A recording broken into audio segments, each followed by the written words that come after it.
Okay, it's 6 o'clock. I'd like to call this meeting to order. The proceedings of this meeting will be recorded and made available on the internet. I would like to move on to item 1.2 of our agenda, which is roll call. I'll ask our clerk, Jessie Clark, to please call the roll.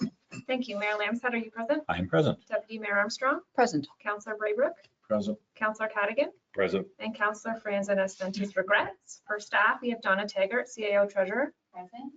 Adele Arbor, Planner. Present. Barb Baldwin, Director of Building and Planning, CBO.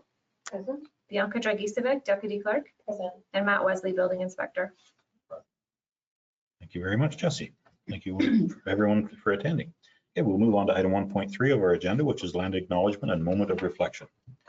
We respectfully acknowledge that Trent Lakes and Peterborough County are located on the Treaty 20 Mississauga territory and in the traditional territory of the Mississauga and Chippewa nations, collectively known as the Williams Treaty First Nation, which include Alderville, Beausoleil, Curve Lake, Georgina Island, Hiawatha, Rama, and Scugog Island First Nations. Trent Lakes respectfully acknowledges that the Williams Treaty First Nations are the stewards and caretakers of these lands and waters in perpetuity, and that they continue to maintain this responsibility to ensure their health and integrity for generations to come. We will now take a moment to reflect on these principles and our duties and responsibilities as members of Council.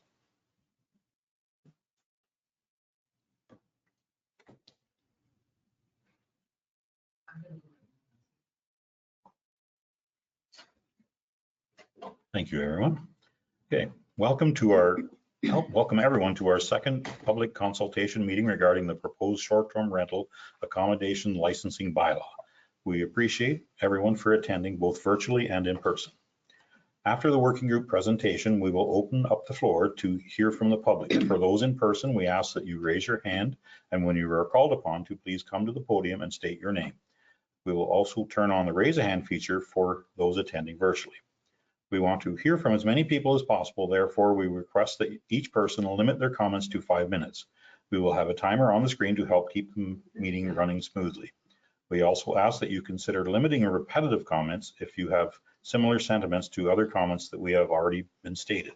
We also request that if you spoke at the first public consultation meeting, that you give new delegates the opportunity to provide their comments first. If there is time at the end of the meeting, then we may open up the floor for those who have spoken at the first meeting. Finally, we recognize that this is a topic that many people are very passionate about, and we would like to remind everyone to be respectful of each other, including council, staff, the working group, and the members of the public. We look forward to hearing what you have to say. Okay. I will move on to item 2 of our agenda, which is disclosure of pecuniary interest. If any members of council have a pecuniary interest on anything on the agenda, please state it now or anytime during the meeting prior to discussing anything on the item you have an interest in. Seeing no hands, we can move on to item 3 of the agenda, and item 3.1 is our short-term rental accommodations licensing program presentation. And Deputy Mayor Armstrong, would you like to do this presentation for us? I will do so. Thanks, Mayor Lamstead. Thanks everyone for coming. I'm going to give you a little bit of an overview of the work the municipality has done over the last 4 years on short-term rentals. And this is on behalf of the short-term rental working group. I'm also going to try and keep to my script so I don't forget anything. So it might sound a little more formal than I would otherwise. So in terms of the agenda, going to cover just an overview of the short-term rental market, talk about what the Trent Lakes Working Group did between 2020 and 2022, talk about the recommendation that they made to council, which is a 3-year stage plan for managing short-term rentals, give a quick overview of the draft licensing bylaw and program, which I think you've all seen and you're here to talk about, and then finish up with the timeline. So I think this is about a 10, 12-minute presentation, if I remember from last time. So to start with, a perfect storm of factors came together to contribute to the emergence of the short-term rental market. Things that we're all familiar with, rising housing costs and inflation, the internet and the global economy, which allows anybody to market their property anywhere in the world as long as they have a computer. The gig economy, where there's a trend towards more entrepreneurship and leveraging your assets to make money. And finally, a supply-demand imbalance. There are far more people that want to come visit Trent Lakes than there are commercial accommodations to support them. So that's basically led to the emergence of the short-term rental market. And pre-pandemic, short-term rentals were growing faster, twice as fast in rural areas than in urban areas, even though we seem to see an awful lot of press about the urban areas. We're all pretty familiar with some of the issues that may arise with short-term rentals: excessive noise, fireworks, party houses, septics being overloaded, dogs trespassing, parking, and with a revolving door of strangers pretty much every week, a general lack of respect for neighbors and community norms. On the pro side, however, short-term rentals do allow and help owners to offset their other costs by earning revenue from their property. It supplements, as I said, the local accommodations that we have. We only have 19 commercial accommodation properties in all of Trent Lakes. It markets the area for potential buyers. It increases tourism. I know that's, somewhat controversial, but finally, it does create, it's off the screen a little bit, greater employment opportunities for cleaners and property managers and so forth. So back in September of 2020, understanding that we were hearing more about short-term rentals and there was an increase in them, the council at the time created a working group, and it was given 3 guiding principles to work with.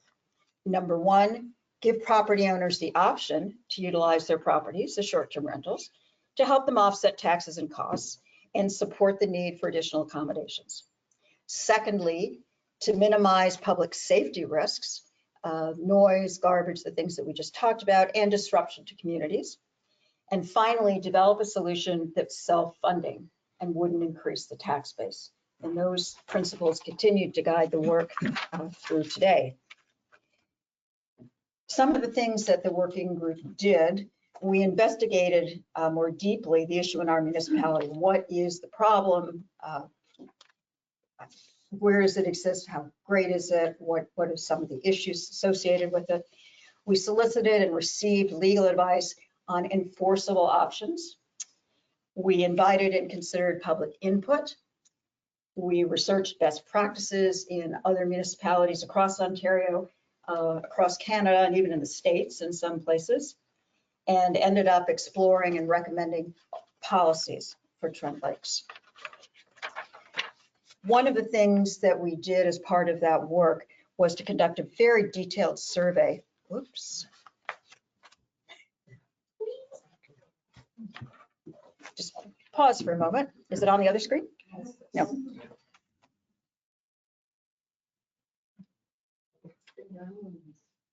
Yep, good. Sigh of relief over there.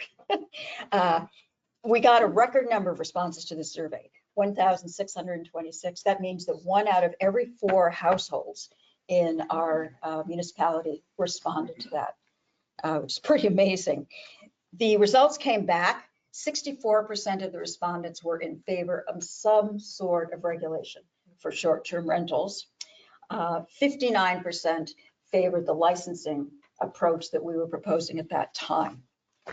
We then did an environmental scan of other provinces and municipalities. And interesting to note that 3 provinces, Quebec, BC, and Nova Scotia, all have provincial licensing programs. So they are province-wide. Every municipality is required to, I think BC, not so much, but the other ones, every municipality is required to abide by that and enforce it. This is just a sampling, but municipalities in Ontario have been left to their own devices because the province hasn't stepped up to do a provincial-wide approach to it. And the approaches for all 400 and some municipalities range from being very, doing nothing basically, to banning or capping the number of short-term rentals in their area. So over 100 municipalities have done something, and over 50 of them have gone with the licensing option. Some of the more aggressive approaches, like banning them or capping them or even zoning, are being contested currently in the courts. And so we've received legal advice to not go to that far right type of program, but to do something more, well, something that's grounded in legal case law. And so you can see here where some of the areas around us have landed. I would point out that two of our neighbors, Halliburton up north and City of Port the Lakes, back in 2020 were doing a purely passive educational approach to short-term rental management. They have since, most recently, introduced licensing in both of those areas. Okay, next slide. The working group came up in 2022, approached council with a 3-year phased approach to short-term rental management, which was approved by council. Why 3 years? And this is important to understand. One, we wanted to ease into regulating the issue. Education first, regulation as sort of a last step. We wanted to employ less restrictive measures in the beginning. Second reason it was phased in, the pandemic was just ending. We had experienced an increase of about 20% in our full-time population. So our staff was overloaded, they were stretched. They simply did not have the capacity to implement a program and have it be successful. So that was a no-go. And the third reason was it gave us an opportunity to see what other municipalities were doing and also see how public opinion around this issue changed over time. All of those things, I think it'll actually did happen. So let me just touch on some of the things that were in each of these phases. In 2022, we did send out with a TAC notice to everybody a short-term rental information document. We started to track complaints by short-term rental as a category. In 2023, I'll just highlight 2 things. We engaged an enforcement company to have bylaw officers available to us on weekends and at nights. I'm not aware of any other municipality near us that does that. So it was really, we stepped up to try and enhance our enforcement and help make sure the bylaws were being adhered to. The other thing I'll point out is the third one there. We implemented an administrative monetary penalty. What that means is that it takes the enforcement out of the courts and into local hands, which means we control the time frame. It's more efficient and it's more effective to be able to get those things resolved instead of waiting a year to 2 years for the courts to do it. So that was a big step for us to move forward. And then third step was for us this year to relook at licensing and see, is that the right thing for us to move ahead on? So that's where we are today. And why licensing? I explained that we stayed away from some of the more stringent areas, but licensing does a couple of things that's unique. The first thing is it holds short-term rental owners directly accountable and responsible for the operation of their business. And it gives the municipality the authority to suspend or terminate their license if they continually repeat the same offenses. Unlike if they just get fine after fine after fine, that's really not much of a deterrent because they're making a lot of money. The third thing it does, which is really our objective, was to protect the character, values, and personal enjoyment of neighborhoods while ensuring a safe and healthy space. So that's what we're trying to do here. It also complements our zoning regulations and enhances our bylaw enforcement efforts. With that AMP, administrative monetary policy that I talked about, we manage those violations in-house. There are appeals committees. I don't want you to think it's a done deal, but it gives us greater control over the timelines. It's funded by short-term rental operators, not the taxpayer. Doesn't increase your taxes. It promotes fairness with commercial operators, those that we do have, by maintaining comparable health and safety standards for short-term rentals. And finally, and not the least, having a licensing bylaw deters corporations or ghost hotels from buying up properties and setting up shop in Trent Lakes. They will go somewhere else where it's easier to do business. When the working group was reconstituted this year, actually last year, to look at stage 3, we did an update on what the short-term rental market looks like in Trent Lakes. We engaged a company called Granicus that is engaged by many municipalities. This is their sole purpose, is they monitor and get compliance for short-term rentals. And they've identified over 500 short-term rentals that advertise on any of the online platforms, which is a very high concentration for municipalities. Originally, we had thought there might be 150 to 200 from our own scanning of the websites. We were wrong. It's quite a bit higher than that. And you can see some of the parameters of the short-term rental properties that exist here. And we will eventually build a database of them using Granicus to help us with that. The other thing that we came to realize as we reconvened, short-term rentals was the #1 issue in the 2022 campaign. We heard about it loud and clear that people were fed up with it. They were very concerned that we needed to do something more, even after we'd had some of our soft approaches. We held 5 town halls last summer, and at each one of them, it was the #1 topic and very consuming for most of them. Our official complaints went up 160%. I need to sort of qualify that and say we only had 39 official complaints last year, but that represented 2/3 of all the complaints that we got. And 39 may not seem like a big number, but I think most of you know, people are afraid to file a complaint about their neighbor. They don't want any kind of retribution for it. And I know in the corporate world, we used to assess that for every complaint we got, there were probably 10 more out there that we weren't hearing. So think about that. Based on all of that, we developed and are proposing to implement a short-term rental licensing program. As I mentioned, we've engaged a third party to help us with collecting the data and being able to monitor and enforce it.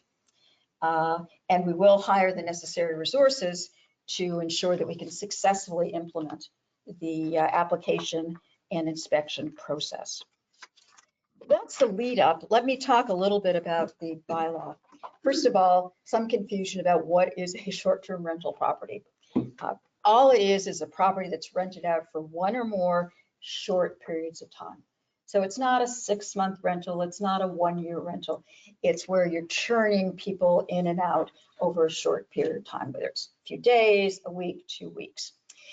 In our bylaw, copying most of the ones that are out there, we put the definition to say owners who operate a short-term rental accommodation for periods of 28 days or less will be required to obtain a license.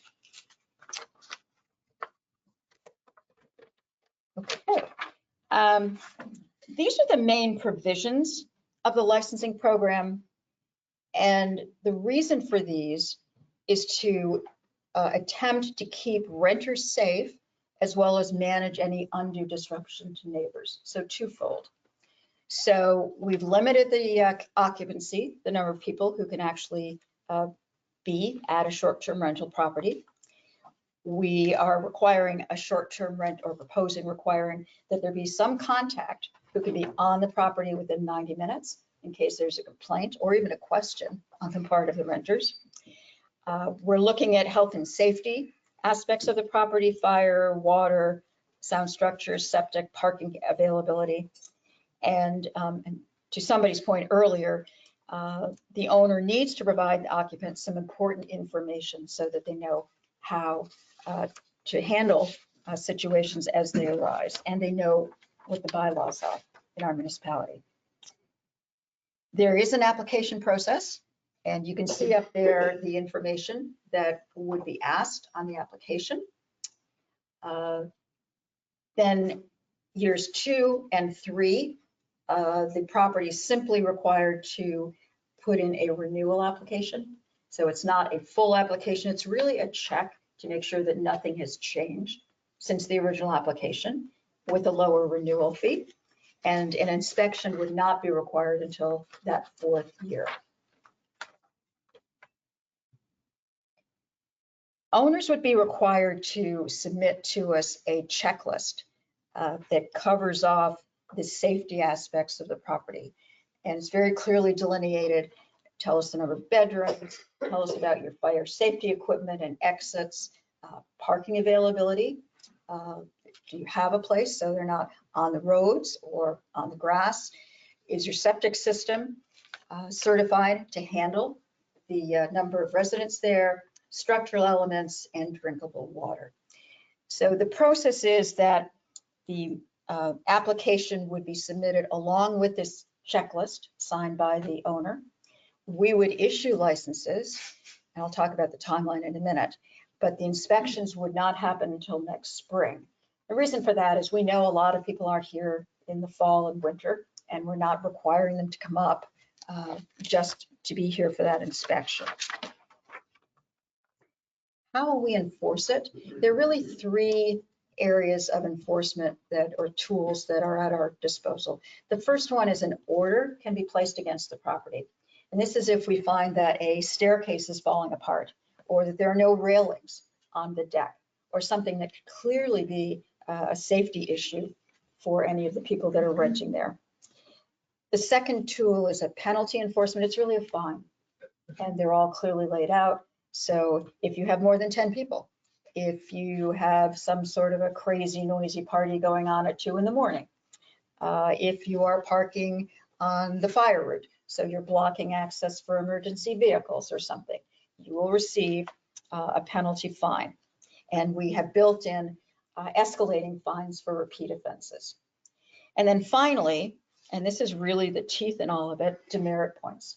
So that the owner will receive demerit points for each violation of a bylaw. And once enough of those have accumulated, and we're proposing 4, then their license will be suspended or pulled, and they can no longer operate. So just quickly, the kind of timing, January and March, we drafted up this bylaw, presented to council. In April, council said, go ahead, let's go proceed to get public input on it. We had it open on the web. We received over 160 written comments. We had public meeting, as Mayor Lamb said, mentioned a couple of weeks ago, and this one, which unfortunately was rescheduled because of a tornado watch. After this meeting, the working group will go back and consolidate and review all of the public input, look to see where we need to make some changes in the draft law, and then bring back a revised bylaw to council to consider for approval. If that happens, then a letter will be sent to short-term rental properties in the municipality off of that database that you saw earlier. And we will start accepting license applications in October through middle of December, I believe. So in the fall, we'll be accepting applications, and then licenses will be issued starting in January through March. And once you have your license, we will be scheduling a site inspection in the spring. And obviously, if the site inspection finds any discrepancies between what your checklist has said and what's actually there, then your license will be suspended or revoked until that's resolved. So that's the timeline going forward. We really do want to hear your feedback on all aspects of the draft bylaw that are out there. I do want to just point out that I didn't go over everything that's in the bylaw, so don't use this as the Bible. There are more details. But it gives you, hopefully, a little bit of the background, why we're here, why this has been proposed, and what are the key points in it. So thank you. Look forward to hearing from all of you. Okay, thank you very much, Deputy Mayor Armstrong, for your presentation. We can move on to item 4 of our agenda, which is public consultation. So if anyone in the gallery would like to speak, please raise your hand, and I'll, when you want to speak, come to the mic and identify yourself for our clerk. Would anyone like to speak? Okay, in the red, please come to the podium and state your name. And you have 5 minutes. Well, I won't need that long. That's okay. You don't have to take it. You do now. I'm Helen Petrie. I live on Little Silver Lake. We've had an influx of Airbnbs. One of them we call the barn. It has Just 7 caution you, bedrooms. Try to use a short-term rental terminology because they're sorry. not all the same, so. Short-term Okay, rental. thank you. That's huge, and it was purpose-built as a short-term rental. It's owned by a numbered company. We only know this because we have a cottagers association, because we pay to have our own road plowed, and it's an unassumed road. So we take care of a lot of stuff ourselves. We're on a small lake.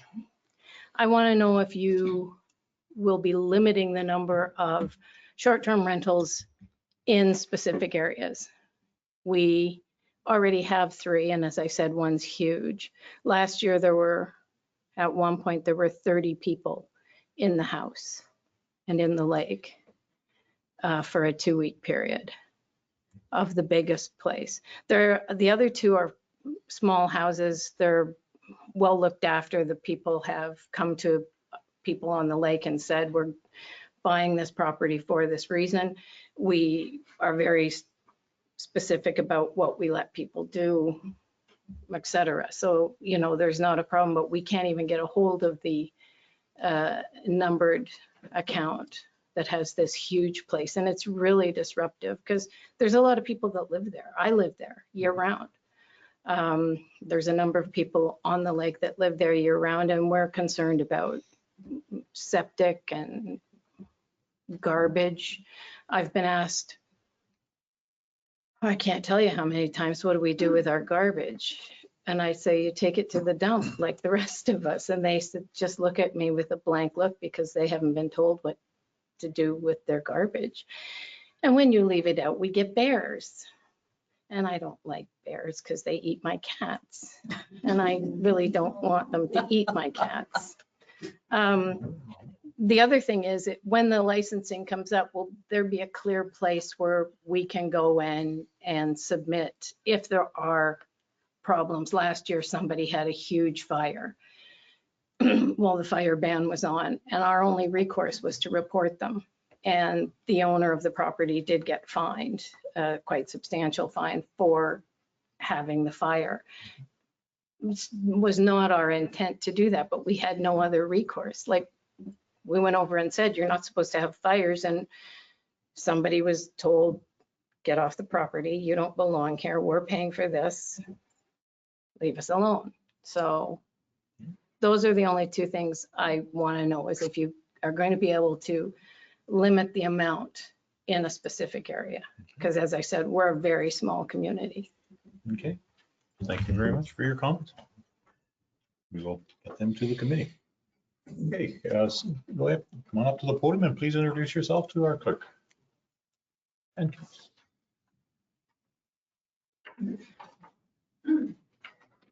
My name is Keith Harding. I'm on Upper Buckhorn Lake. My wife and I have rented our private residence for a number of years. We go through a rental agency that vets the customer. They give us the names. We do a telephone interview with the customer. And we do this for a maximum of 3 or 4 weeks a year, purely to offset our operating costs. That's the only reason we do it. 2 doors down, there's a 6-bedroom home with a basketball court, a beach volleyball court, and next to that is another 6-bedroom home, and they rent 52 weeks of the year.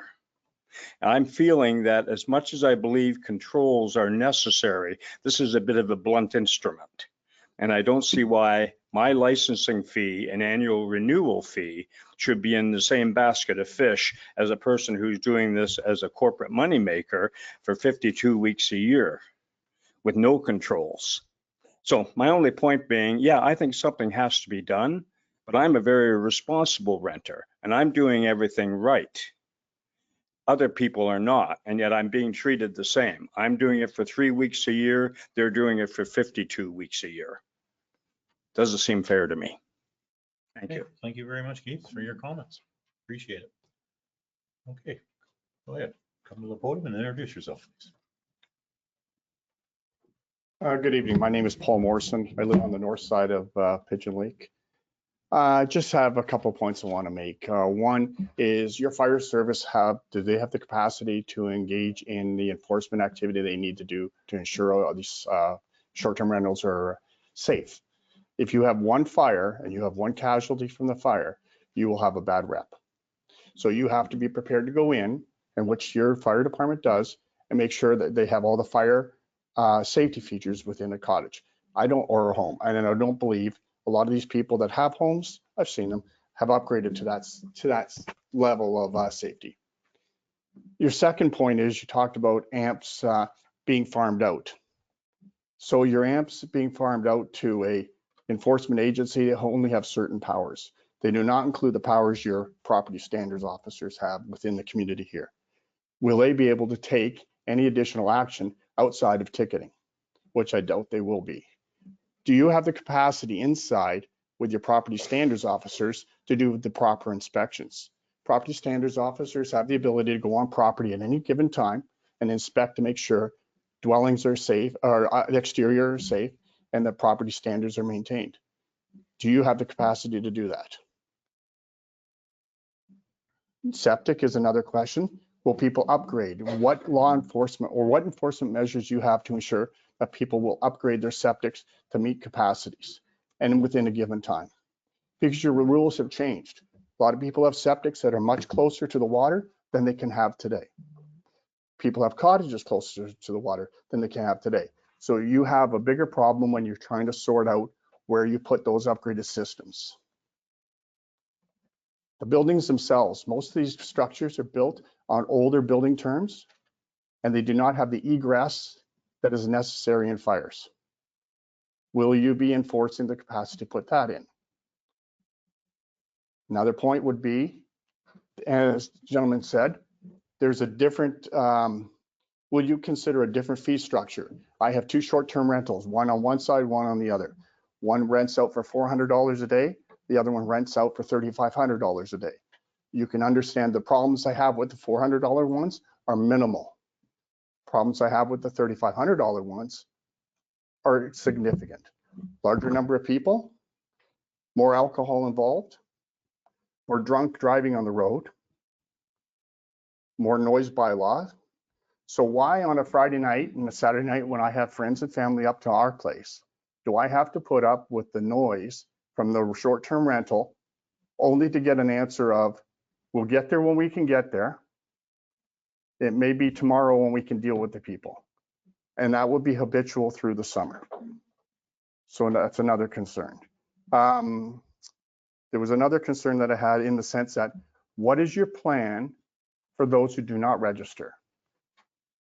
You will have a mass of people that will not want to register, and for a couple of different reasons. One, they don't want to register because they want a cash business, which they don't want to declare to CRA. So what are you going to do about that? They don't want to register because they don't want to pay your fee and they don't want to be regulated. So will you have an enforcement activity that takes upon some sort of action that will ensure these people are registered? You talk about your AMP system. Your AMP system allows for, what's the maximum on your amps? 500 for your fine? Sure. Or whatever your maximum will be on the fine. Have you considered the use of Part 3 summonses? Have you considered Part 1s? And if you're going to do that, who's going to enforce it? Because your AMP agency cannot do that. Do you have the infrastructure to take people to court? Because you can give them a $500 ticket, but you could take them for a $10,000 Part 3 summons if they behave improperly or against what the township wants or the community wants. Do you have the infrastructure for that? My understanding from what I see of the structure of Trent Lakes, you do not. You do not have capacity for that. You're already overloaded, your staff are overloaded with trying to do what they do. They've picked up extra responsibilities such as septic, et cetera, recently. How are you going to do that? How are you going to respond? So maybe you might want to consider tweaking it. If somebody has a 10-person short-term rental, should their fee be the same as somebody who puts out a 1-bedroom? So because you have to develop funding for your model and where you're going to get it from. You will have to enforce, and your system will only be as good as your enforcement piece of it and your communication piece built around that. So just a few of the questions. I have many more if you want to hear them. So I think you ran out of time, but if you want to stay later and everyone gets a chance. Okay, thank you very much for your comments. Well, okay, who is next? Who would like to speak next? That's it, we're all over, it's finished. No, I'm only kidding. Go ahead, please come to the podium and state your name for the record. Hi there, I'm Jackie Milne. I'm here on behalf of Barry Bresner. He and I are part of a Nogus Creek Consortium delegate where we've had some issues with a ghost hotel at 53 Tully's.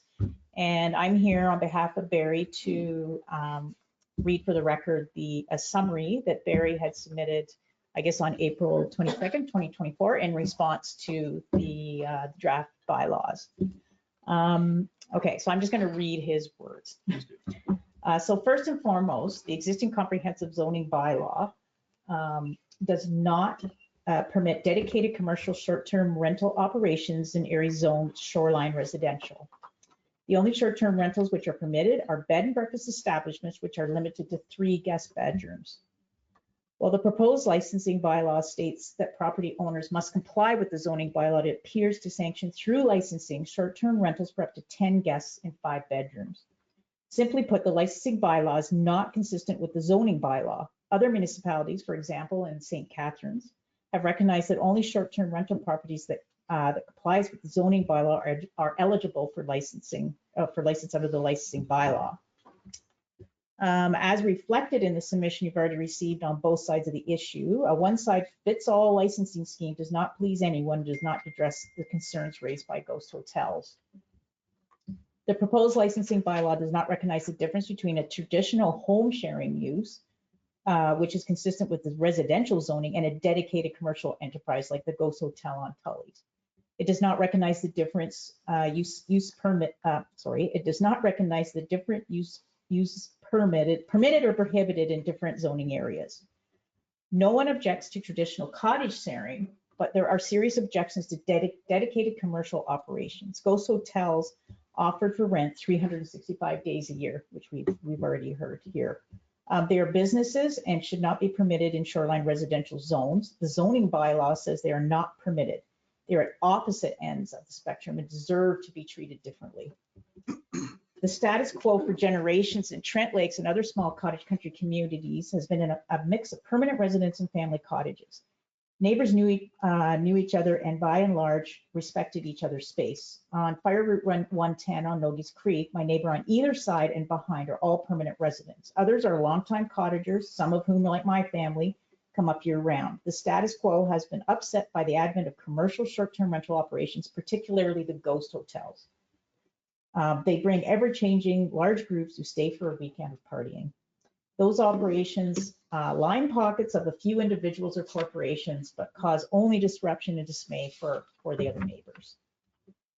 Okay, then he goes on to say that, okay, so if this licensing approach does go through with the 10-person occupancy, he has a few comments too. The application for a license should require disclosure of all website listings listing the property for rent, with links to the listings. For example, Tully's is listed in Airbnb, VRBO, Booking.com, and so on. And maybe this is, I think, Carol, you spoke to that consulting firm. Yeah, so maybe that could be addressed through that. It is currently advertised as sleeping 15 to 20 comfortably, and one of the 2 bunkies is also available.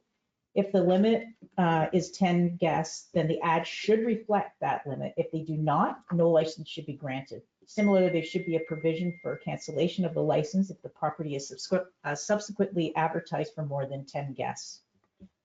Trent Lake should commit to notifying Airbnb and other sites of any unlicensed operations listed on their sites and to demanding their ads be removed.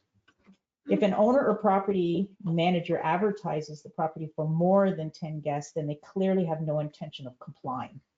That should be a sufficient ground to deny a license and shut down the operation without putting the onus on the residents to do the head count and complain. Also, the obligations imposed on owners should also extend jointly and severally to property managers. Tully's is managed by a host from Toronto who is with 2 co-hosts, manages at least 5 SDR properties that we know of. The owners appear to be absentee investors who would likely seek to escape blame by taking position that they left all details of the rental operations to the manager. Both the owner and the manager should be on the hook for any violations. And he just goes on to say, thank you for your consideration. Well, thank you very much from Barry and yourself for your presentation, bringing that to our attention. Thank you. Greatly appreciated. Okay. Anyone else in the gallery would like to speak? I see. Go ahead, come to the podium and introduce yourself. There is a chance we do know who you are. Potentially. Hi, my name's Sharon Brickman, and I do not rent out my property. I have a fairly large network of friends and so on in Crystal Lake, and this topic comes up quite regularly. To date, I have not had a single person tell me that they feel that people who rent out just a few times a year and have never had any concerns or complaints should be caught up in this process. That includes people who have had absolutely horrid situations right next to them. Everyone I've ever spoke to says, yes, we need to do something, but leave the small people alone. People who don't cause a problem shouldn't be, wiped with the same brush. A large percentage of the taxpayers in Trent Lakes are second homeowners. The cost of owning these properties is high, and it's getting higher. The cost to even inherit these properties is high, and it's getting higher. Many owners are getting older, and they rely on the small rental revenue to keep generational properties in their families. They've been doing this for decades, and there's never been a problem. Not all second homeowners are wealthy, and not every single complaint that comes in is from an STR. Through the campaign, the election campaign, and many other conversations, taxpayers have been assured that any program would be based on data that supported the need for it. So where are those numbers? Where's the business case? Justification for the AMPS program was so that it would provide data on the STR complaints. So where is this data? Where is the substantial numbers that verify that this is necessary? If there's over 550 STRs in Trent Lakes and there's 37 complaints, even if you assume that every one of them really is an STR, that means there's over 500 people operating some sort of an STR in this municipality with no complaint. That should mean something. I've heard several times, well, we know there's more complaints, but people don't want to put in a formal complaint. Well, that's kind of interesting because when I tried to submit comments anonymously or through, not putting my name to them, I was told very clearly, you've got to do this formally. You've got to put your name out there and so on.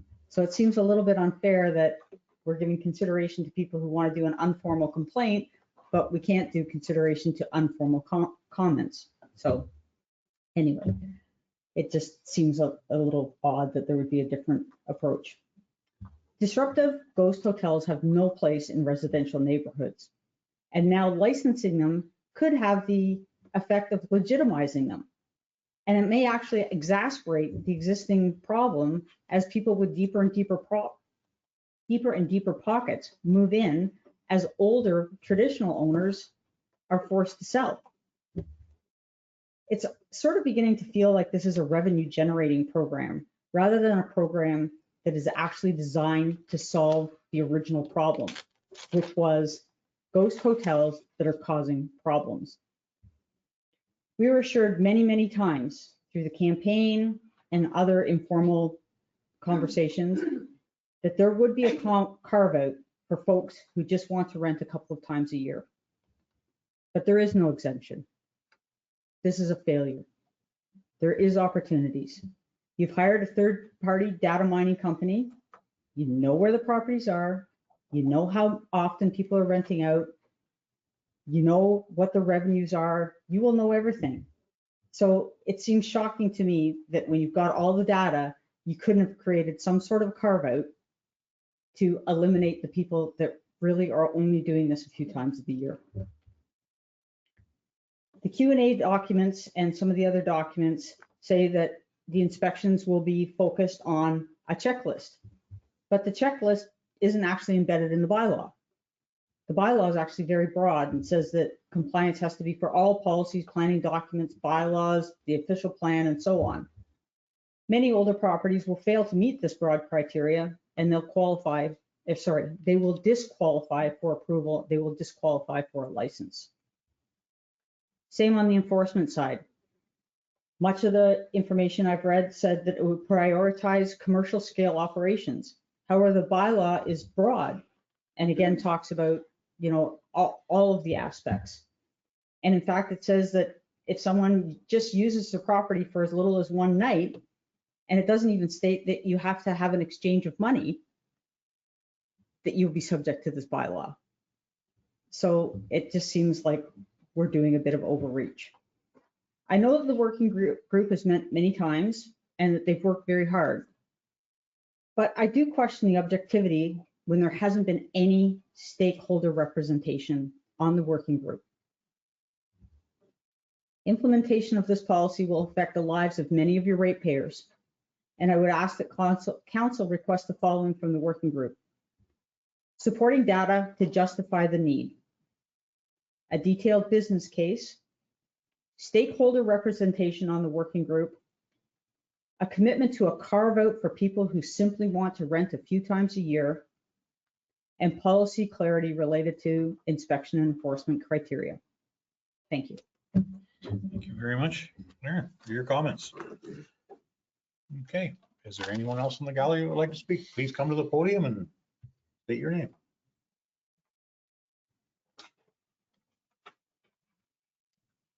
Hi, my name is Kathy Sokolowski. I'd like to echo what the You need previous, to spell that? I'm not sure. Let's see, would you like that spelled in the last? She spoke at the previous meeting. Yeah, okay. I did. Can I speak again? Some new Thank you. ideas. I'd like to echo what the previous lady said regarding the complaints. I know there was a mention, I think, of 39 complaints, and I think some more information on that would be helpful. There was mention about 1 in 10 ratio where 1 is reported. There could be 10 more, but I think that this can apply both to short-term rentals and non-short-term rentals. So for every 1 that's reported on a short-term rental and 9 are not reported, there's also that tolerance level for people who are residents, and 1 in 10 calls will be on your neighbor. 9 out of 10 probably won't, because you're good neighbors and you want to maintain it that way. So even if your neighbors get rowdy, those 9 might go unreported. So it does work both ways. So yeah, I'd be interested to know if that 39 was a 50-50 split, if half of them were for regular residents, which beyond a short-term rental regulation program, they would still exist. And then I would multiply that by 10 to identify or quantify how many there are without short-term rentals existing at all. Secondly, I wanted to talk about tolerance between short-term rentals and non-tolerance, tolerance between neighbors. At the last meeting, somebody mentioned a nostalgia about slamming of doors and how that was very country, and we all felt that and we all knew about it. It's a century-old problem that everyone's accustomed to accepting the slamming of the doors, and it's part of the cottage life. But the same goes for boats and sea-doos, which are high in traffic, especially on the waterfront. It's very loud if it's directly outside your window. But as good neighbors and good cottagers, we've learned to accept that as part of the nostalgia. Imagine a short-term rental family is renting cottage number 1. They are next to this door slamming, sea-doo riding neighbor on one side, which is cottage number 2. The neighbor on the other side is the constant caller and complainer to the bylaw officer, and they're in cottage number 3. Everyone is tolerating cottage number 1, but cottage number 2 with the short-term rental is warned to keep quiet, whereas they don't have a sea-doo because most rentals don't come with them for liability reasons, and the door's been replaced as a non-slamming door because they're taking care of their property. As we know, most of them are very well upkept, more so than non-short-term rentals who have no incentive to do so. So why do we tolerate one and not the other? Naturally, we simply allow our neighbors that we know to extend rules beyond reason because we have a history or we have some sort of sentiment with them. And this is the truth. It's not related to how they behave. It's actually related to who they are.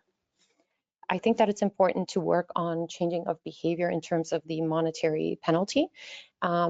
I have a little bit of reservation in terms of penalizing the short-term rental owner or manager solely because that doesn't discourage the neighbor. And so as we have guests flooding into short-term rentals and they're bringing in the tourism, travel and tourism dollars, they're not being penalized. They're only subjected to the rules by the short-term rental, but we're not focusing on the real problem. So I don't see any reference made to the actual behavior. The guests from the short-term rental, I was wondering why we haven't thought of how we're going to work on corrective behavior. So in terms of a short-term rental, obviously the owner is not the one that's actually making the noise. If there's a complaint, the guest at the property should receive a ticket as well. This is the only way that we're going to be able to encourage the behavior change for these guests so that they keep returning, coming back, and this time they come back with proper behavior rather than deterring them entirely. Short-term rental owners want to manage their homes properly. So by encouraging good behavior and discouraging improper behavior is the only way that I think is going to be a corrective measure to keep having these people coming back with the proper mindset this time. Otherwise, they're just, if we don't ticket them, they're just going to move to the next short-term rental and repeat the behavior.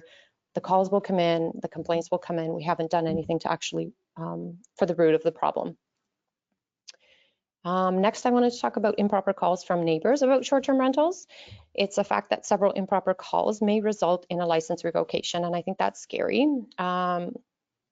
We're not yet sure how the township will be verifying these calls, but nonetheless, if a license is revoked, I think that everyone can be certain that there will be legal steps taken against neighbors who are deliberately trying to sabotage a short-term rental. So imagine that someone can lose hundreds of thousands of dollars simply by someone making a few false calls. It will call for the short-term rental owner to commence legal action against that neighbor.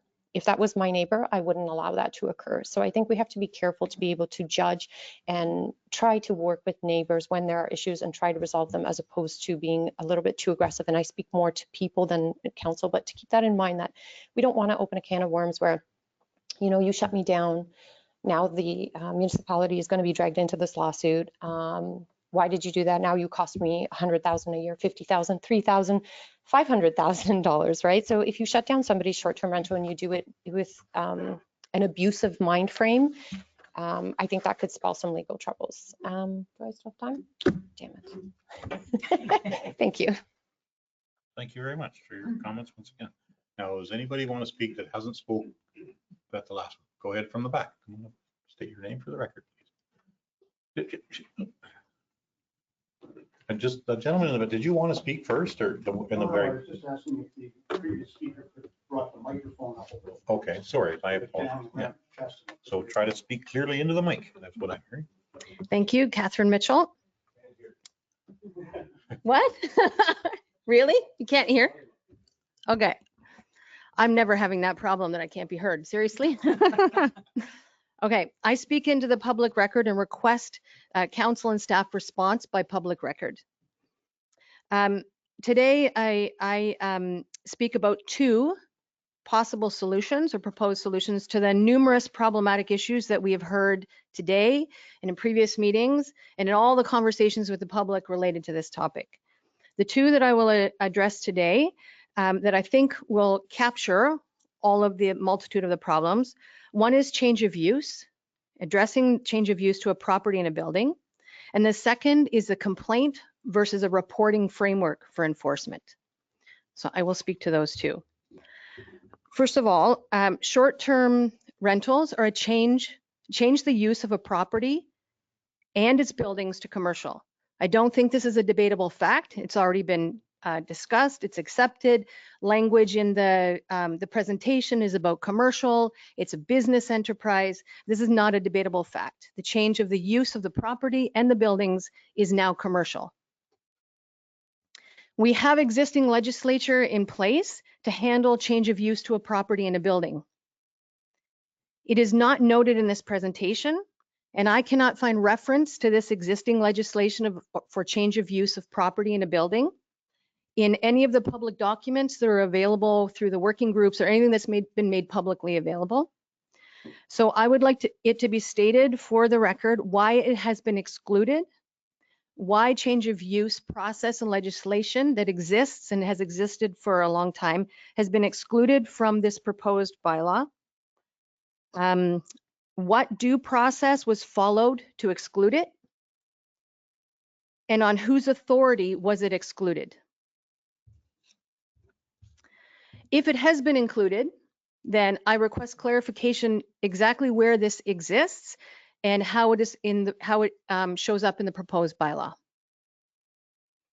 I believe that it is with reasonable expectation that each of the known short-term rentals in the municipality of Trent Lakes would have gone through this process because they have changed the use of their property and the buildings to commercial. I think it's a reasonable expectation, given the fact that other changes to properties and buildings need to go through this process.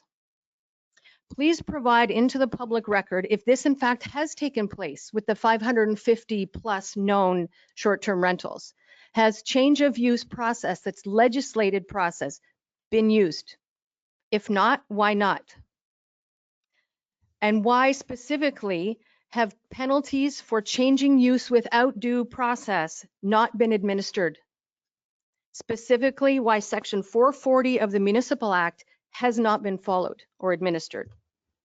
Now, I want to state for the record, I'm neither for or against short-term rentals.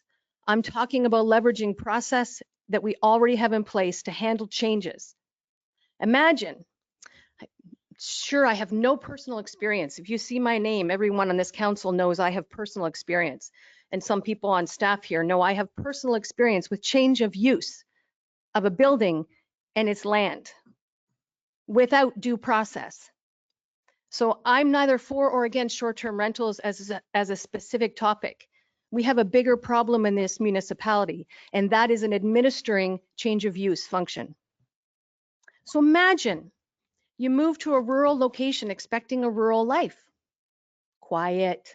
You know, sure, people have bonfires and the occasional party, but imagine day one, you're having your coffee on your new property, and you find out there's a change of use happened on a property on your street that directly affects your rural experience, and it hasn't gone through due process, and you didn't know about it. And the municipality doesn't respond to it, doesn't use Section 440 of the Municipal Act and shut it down until due course can take place. So we are talking about a material change of use to building and property that needs to go through its due process. And I believe that this change of use, including it in this proposed bylaw, is not only going to address the ghost hotels and the operators that aren't on site or aren't managing their properties. It's also going to build bridges with neighbors, because we are all on the same side. What we are talking about is enjoying a rural life. This is why we moved here. This is why we have our cottages here. Other people want this experience. I'm not talking about denying them, but a proper due diligence through the change of use process will allow the people who bought property here or people who cottage here to have their rights experienced as well and have their voice at the table. And I would like a further would like the council and our staff to make it super clear for the record, either in a specific communique, a special meeting. I leave the medium up to you to provide step-by-step process, what the legislation says about changing use of a property or its building. I would like this to be disclosed in plain language. Please don't provide links. Don't send us to the multiple rabbit holes of legislation. It's not our job. It is your job to know that legislation and help us interpret it. So I'm asking that this be on this request is on record and that it be responded to on record, that every person in this room, those listening and watching later, everybody that has property here has a right to understand this legislation. Run out of time. Okay, I got a second point. How long are you going to take? Less than that. Well, maybe we can come back to you because you have run out of time. So we want to get to everyone if we can. So if you could just send us your second point, that would be great as well. Okay, So, well, I plan on coming back up here. So everybody be brief. Yeah, no, thank you very much for your comments. And we do look forward to your second comment. Okay, who would we like to be next? Come to the podium, please. And oh, you're next then, sir. Good evening, and thanks for hosting this for tonight. I'm Christine Brookman, and I do want to say for the record that I am not a short-term just her owner. And I also, similar to the other ones, I don't really have an opinion one way or the other. This is more of a technical review of the program and what we've been looking at tonight. So I did want to put that on for the record that I actually need my glasses because I can't read without them.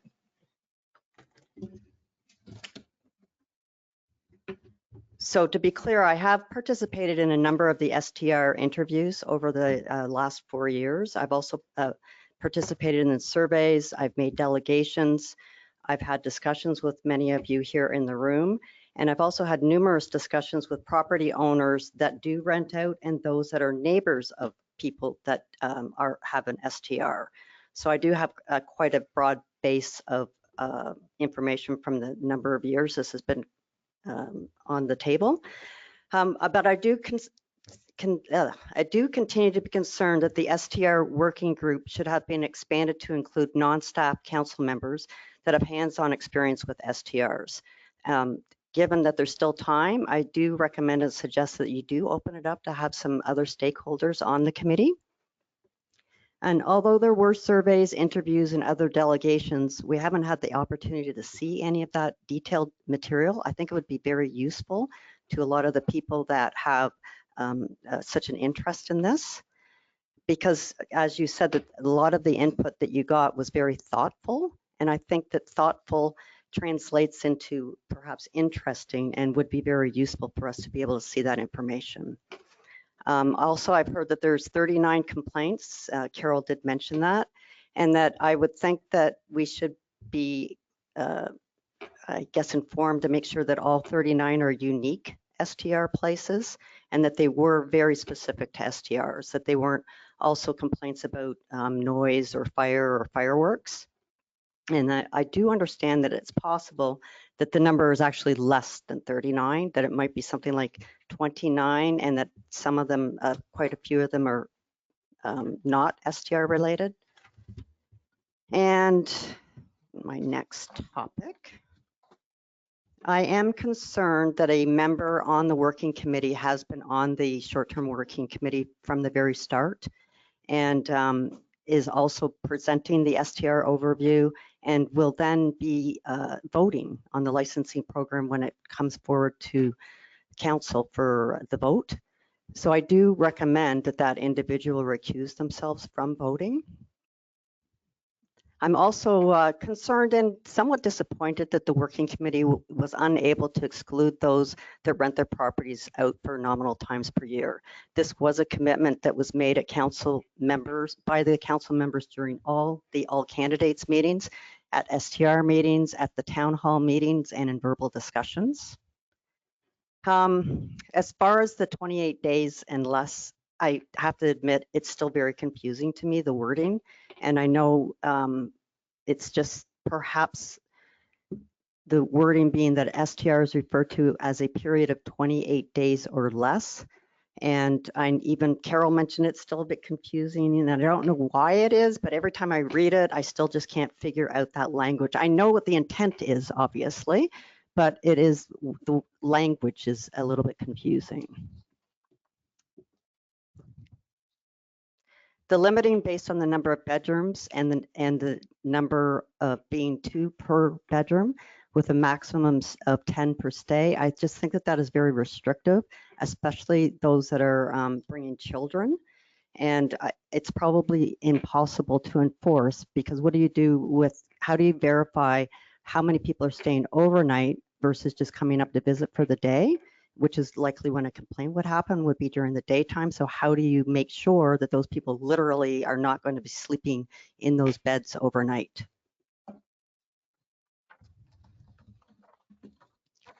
I'm also concerned as a resident and a taxpayer at having the municipality staff involved in doing the site inspections. The program states to ensure all rentals function safely and in accordance with the fire protection standards and the Ontario Building Code. So if staff are creating the checklist, they're then entering the residents' dwellings and the properties to inspect against fire, health, safety, and identify any deficiencies, and to confirm issues are resolved and to provide final approval. Where I'm concerned is this potentially exposes the municipality to being sued if any fire, health, or safety incident, or perhaps the worst case scenario, a death or a loss of property.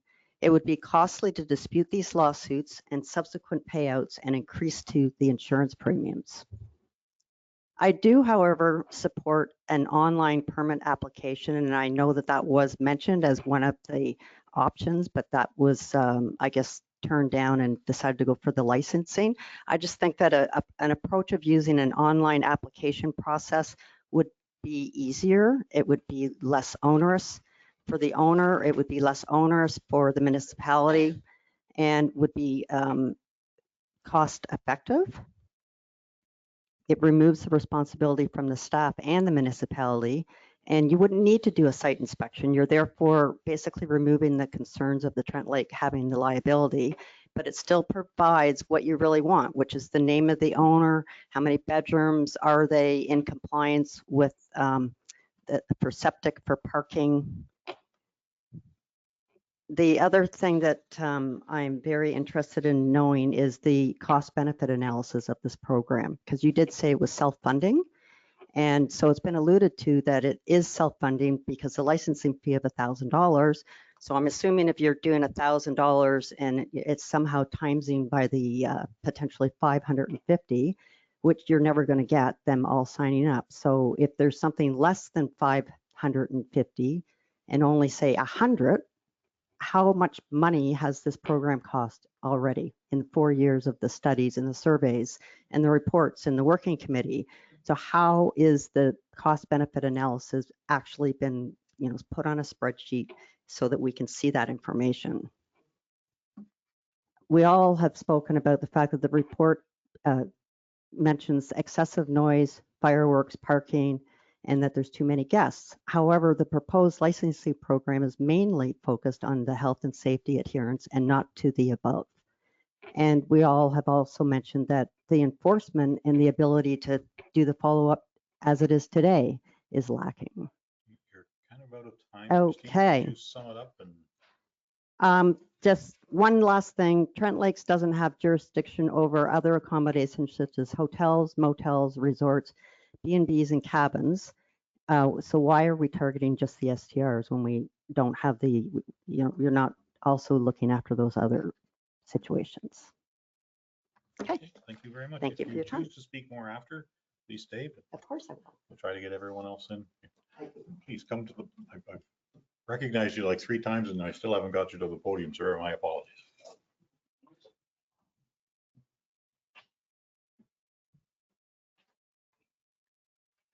Good evening. My name is Steve Latimer. I am Catherine Mitchell's neighbor. I did call into the last meeting, and so basically I'm just following up on some of the points I made there. So I was talking about our system of democracy and why I am against what I have seen. My interpretation of what I have seen of this proposed bylaw is that it is completely undermining our entire system of democracy. I understand that this is not a Q&A session, but there are some things that I would like clarified, and I think there's a fine distinction between that. So for the benefit of all the people in the room, just so that we're all on the same page,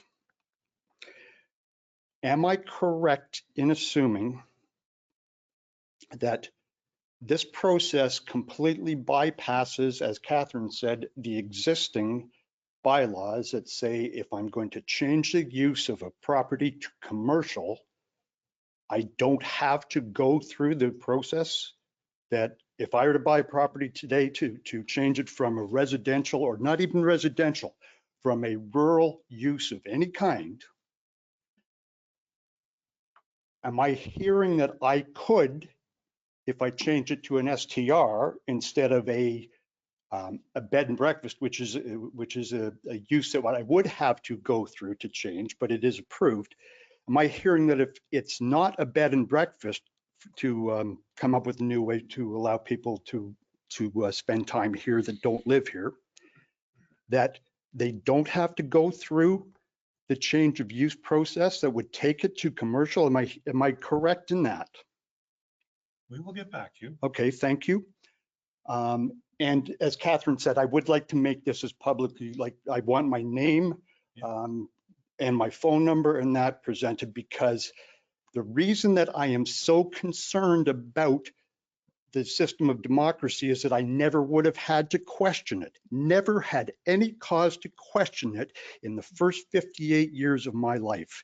My reasonable expectation was that if a commercial property were to show up with, if a change of use were to occur, if my environment were to change, since I've moved to a rural area, it would be treated no differently than when I was in an urban area. That somebody would come and they would follow the legislation as legislated. That I can guarantee has not happened. Just a couple of comments. I know a lot of things that I want to bring to the attention of people in this room who would not have any reason to know them because they're focused on short-term rentals. Well, this is what we're talking about. No, we are talking about enforcement, respectfully. Short-term rental bylaws, what we're here for tonight. Okay. If you want to talk about short-term rental bylaws, you can continue. No, I am directly speaking to. Okay. Because I've read the municipal counselor's guide. I have read every piece of literature that I never would have had to read before. And it says that, first of all, we do have a constitution, and it says that the rights are guaranteed. People have rights to life, liberty, and security of person are guaranteed. That trickles down to the bylaw. I did not know what bylaw was. I just assumed that it would be enforced. I have had to go to the dictionary. It is a subsidiary law. The legislation already exists. You want to change, somebody is asking to change the use, to change hundreds of years old legislation through a bylaw. And once that bylaw is enacted, that's permanent.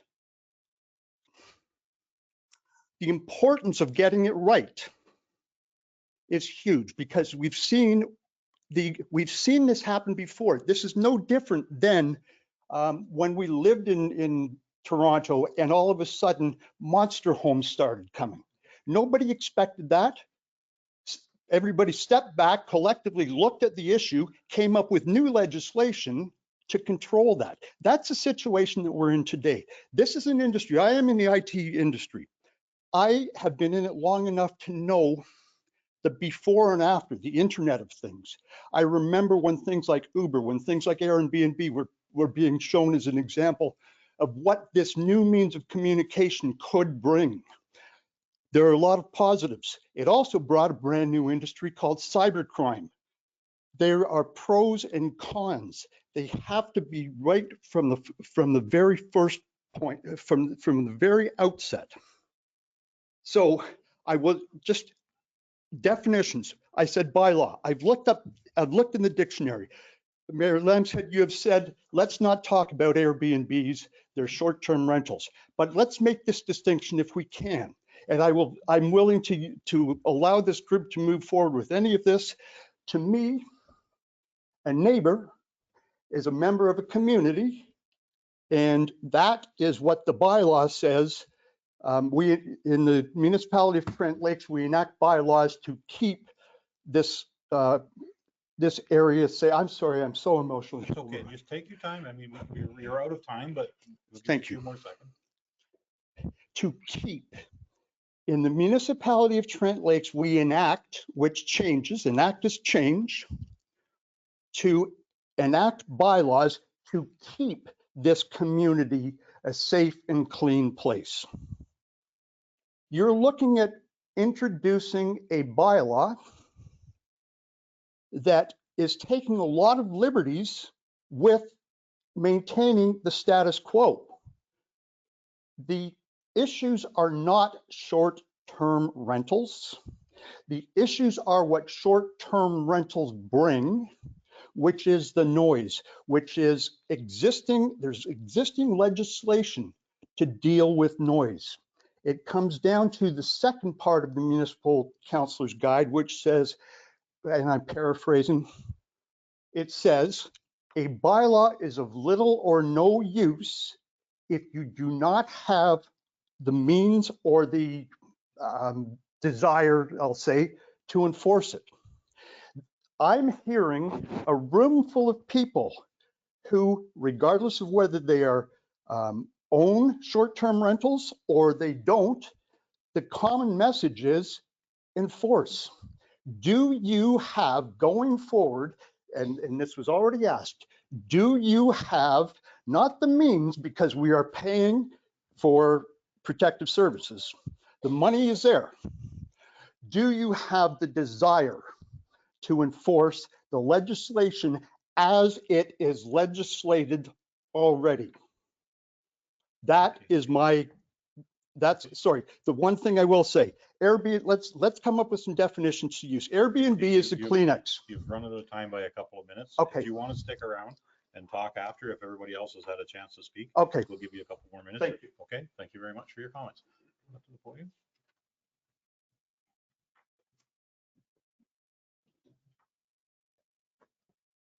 If we have time, of course, as we're starting to get into the evening. My name is Tom Clancy, and at 35 years old, I bought 172 Hill Drive. I had no idea what I was doing when I bought this property. I had no idea I was going to be coming into this much of an emotional conversation with everyone in this township.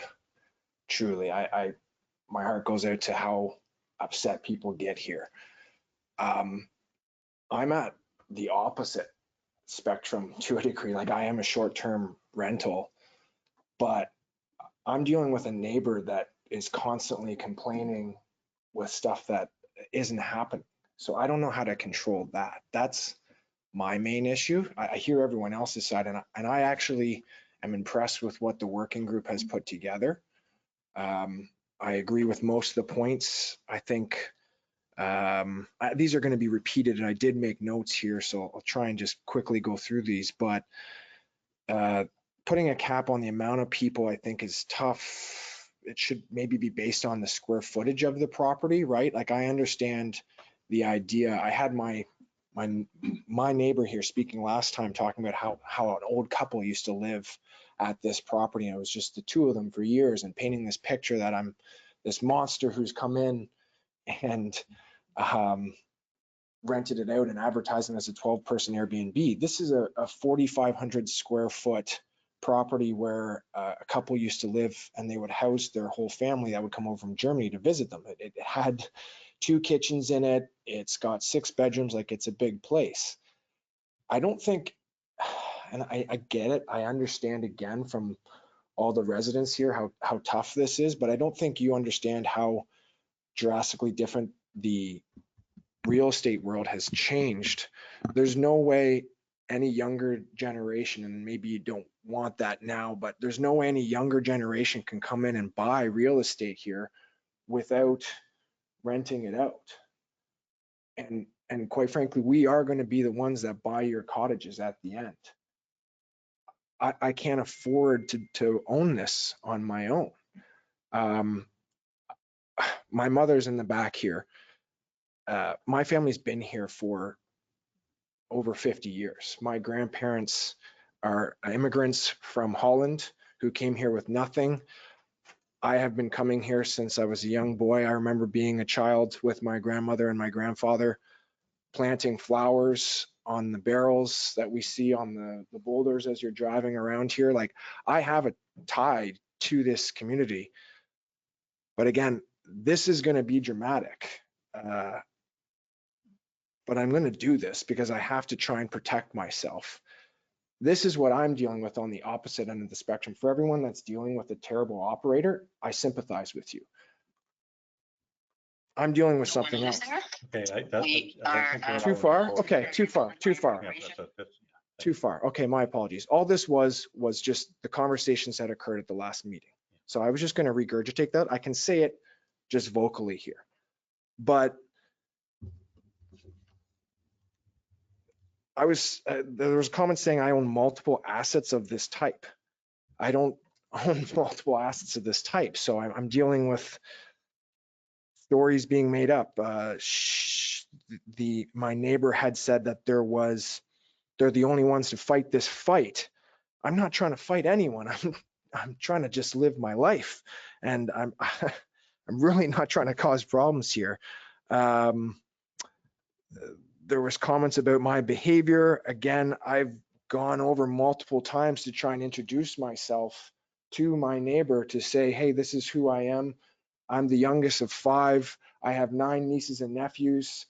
My mother and father live here. My aunt and uncles live here. My mom serves on the parish community at 2 local churches. I'm not the monster that I'm being painted out to be here by a municipality. So how do we deal with the opposite end of the spectrum is my complaint today.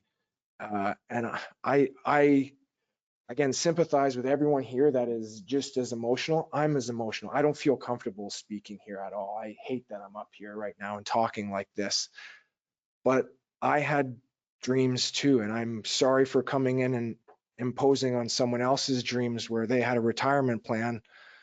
But I also have a plan of providing a wonderful family cottage long-term where all of my family can come. And the only way I can do that is by having a short-term rental.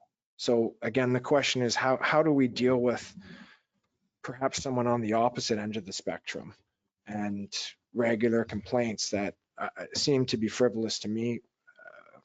That's my concern. Tom, thank you very much for your comments. That's a perspective we haven't really had that much of. So thank you, for your everyone. comments. Okay, who would like to speak next? I think we got like 20 people online too. So if you've already spoken, we got to wait till we talk to everybody online. Okay, so if you would like to maybe get someone online to speak, we can. Yeah, Don Griffin, I'm unmuting you now. Hello, Don, are you there? Hi there. Sorry, can you hear me now? Yes, we can.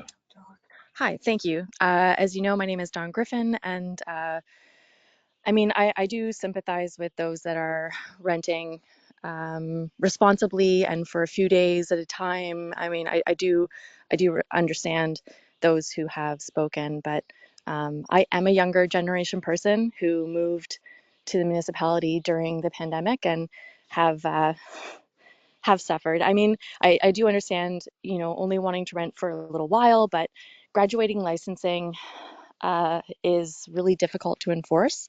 I think it should be a blanket amount because people are making a lot of money off of these. One person spoke to, you know, $500,000 worth of revenue, and I applaud that. I hope and I'm, you know, assured by her words that she is, you know, renting in a responsible manner, but it's those that do not that are the issue here. And unfortunately, differentiating between those who do and do not is very difficult. So I applaud the work that the municipality has done over the last several years. If there is graduated licensing, it's going to, I mean, when do you gauge that? At the time of licensing, the person may have only rented for 10 days the year before, or, you know, under a certain amount, whatever those graduated levels are. But what about the next year? How do we understand that? It would require the neighbors to police that and do, you know, head counts and day counts, you know, as other folks have mentioned that they would have to do if those measures were put in. And the reporting system is actually really difficult to navigate. People have spoken to there only having been 39 complaints. And I know that I have tried on several avenues to report the problem Airbnb next door to myself. I do live here year round, and this was my dream. And I understand that people have other people have dreams as well.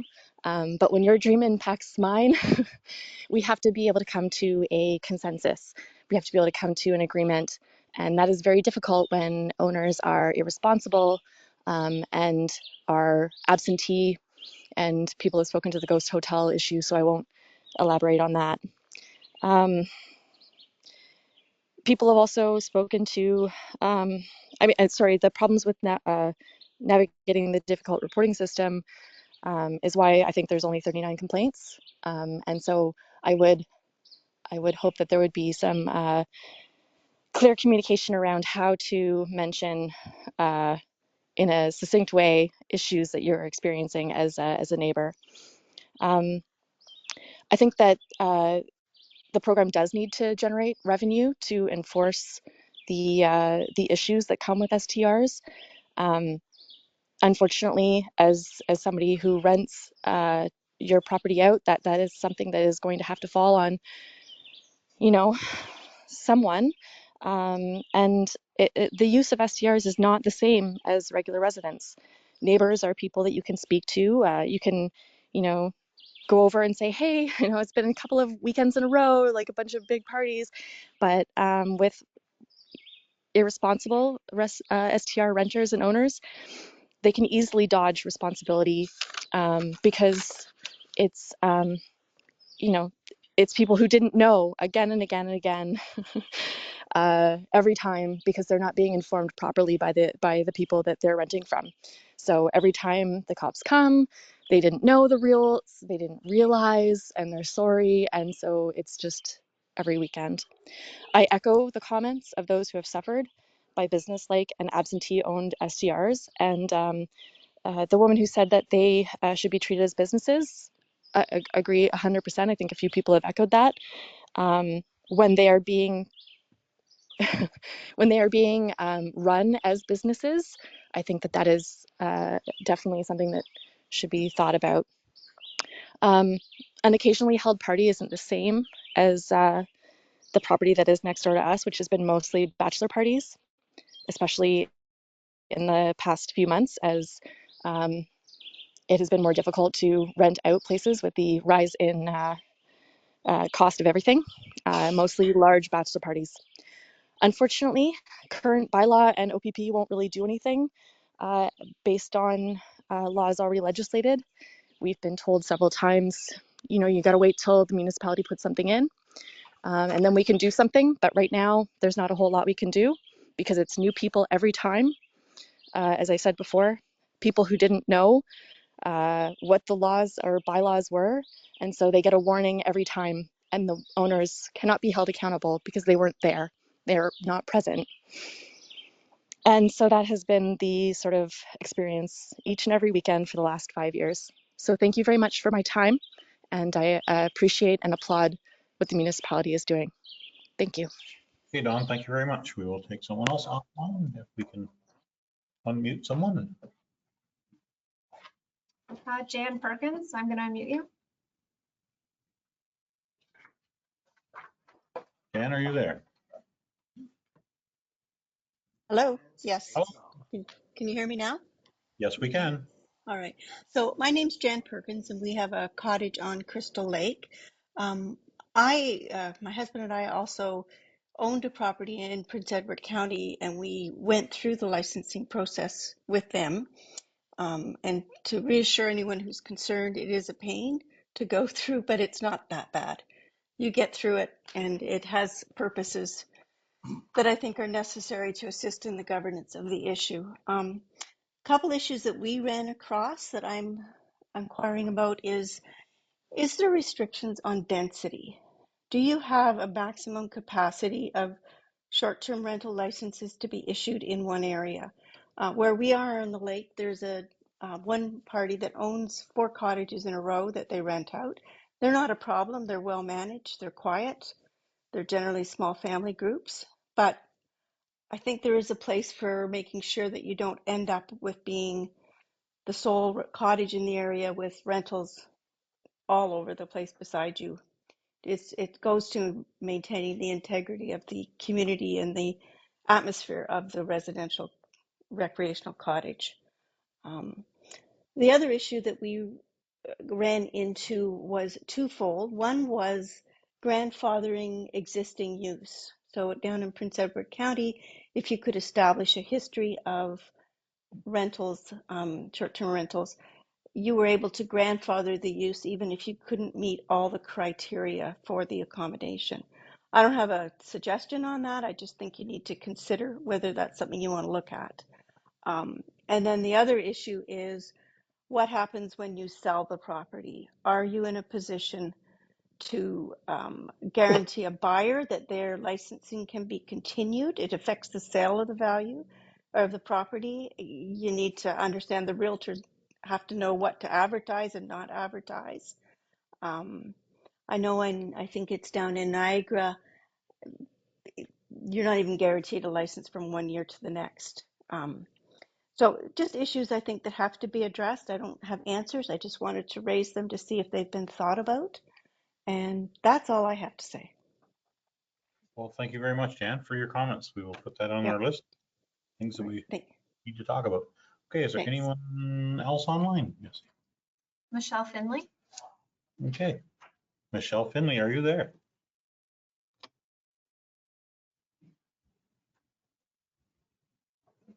Michelle?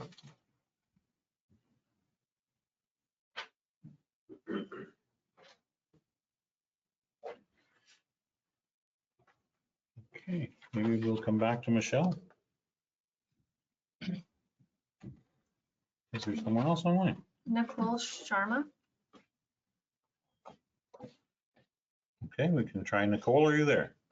Hi, how's it going? We are here. Yes, go ahead. Awesome, awesome. So just wanted to start off by saying I think most professional hosts that have already spoken or our viewers would agree that licensing is a good idea. So we appreciate your efforts and imagine you're in a tough position. This can't be an easy job. I've just made some point form notes on my end that I think are neutral, tangible, and focus on actual problem solving rather than assuming obviously short-term rentals are the biggest problem. And to carry on one of the previous speakers' notes, I'm also a young individual who's kind of saved my earnings and tried to kind of purchase a cottage through some family vision, and I'm loving the experience. So that's why I'm here, because I'm really passionate about the industry. In relation to the demerit system, I think highlighting for the potential for misuse of the demerit system is really what I think as hosts and not hosts are kind of focused on. So I think if we implement measures to prevent misuse, that'd be great. Some of which I've highlighted as encouraging kind of a neighbor, contact your neighbor policy, which I've heard some people speak about. Encouraging neighbors first to communicate directly with the owners to resolve minor issues. To tag on to that point, I know a big focus was that there are a lot of people who haven't reported issues through phone calls.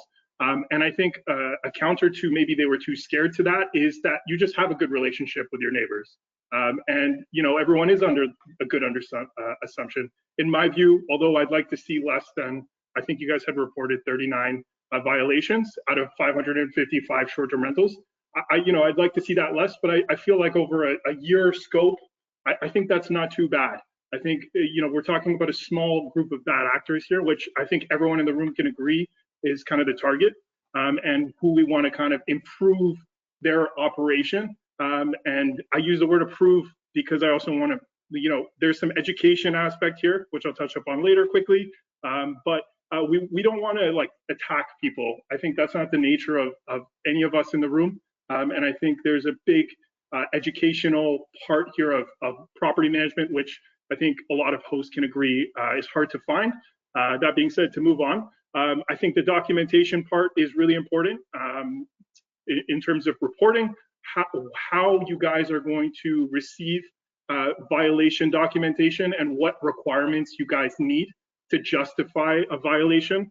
And penalties, not just for hosts, if you are going to implement them, but I would ask that there are also penalties for those who repeatedly make unfounded complaints. I think both sides would be appreciated across the board because I've heard somebody else just say, obviously their neighbor is just purposely just trying to remove those complaints. Moving on to septic system and occupancy limits.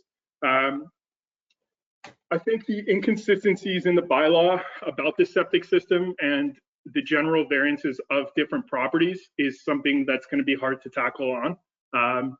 I'd like to also mention, I'm hoping that the variances system is something that where if a property has a big enough septic size that they aren't penalized. That's connected mainly in the occupancy limit, whereas there needs to be some flexibility. I think personally, wiping out properties that have 10 plus guests that can comfortably host 10 plus guests, whether or not families or kids, I think can have a real detrimental impact to the economy, to housing prices, and will drive everyone to other markets. It's pretty black and white, whatever anyone's opinion is, whether we're operating well or not. The people who are spending money, property value everywhere across Trent Lakes is going up, and that's because there's investors coming in. So I don't know if that's the target, but I agree with a lot of the homeowners here and the hosts as to finding the bad actors being the focus here. Moving on. These are my suggestions. I don't know how much time do I have left? Half a minute. Perfect. So emergency contact numbers, requiring short-term rental operators to provide emergency contacts and their property management, if they have any, I think is important. Registration requirements, obviously, making sure all short-term rental hosts are registered. That's already in your bylaws, but I think making sure that their management company is as well. I think that'll take a huge leap. Establishing fair and transparent system for moderating and overseeing. That was my point about making sure people aren't submitting false violations. The variances, as I've talked about, I think it should be dependent on home size, property type. I've heard somebody on the last call speak about an island where they don't have parking, which I thought was a huge point, and septic size, among probably other things.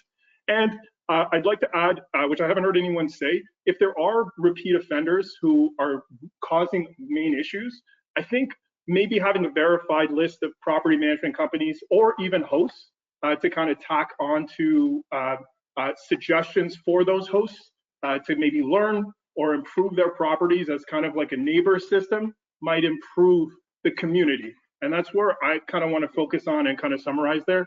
Community, growing together, and kind of keeping everyone involved, and adding somebody from homeowner side and the host side to the board, I think would be a huge plus. But again, I think us trying to attack and the mentality of just trying to remove each other is not going to get us anywhere. Yeah, that's pretty much all I had to say. Well, thank you. You've exhausted your time and you've given us lots to think about. Thank you very much for your comments. Thank you. Okay. Is there anyone else online that would like to speak? Stephanie Fleming. Okay. Good evening, Your Worship and members of council. Thank you very much. I'm appearing today on behalf of Reed Lawlor, who is who owns a short-term rental and is also uses the property for his own personal use. Unfortunately, he couldn't be here tonight.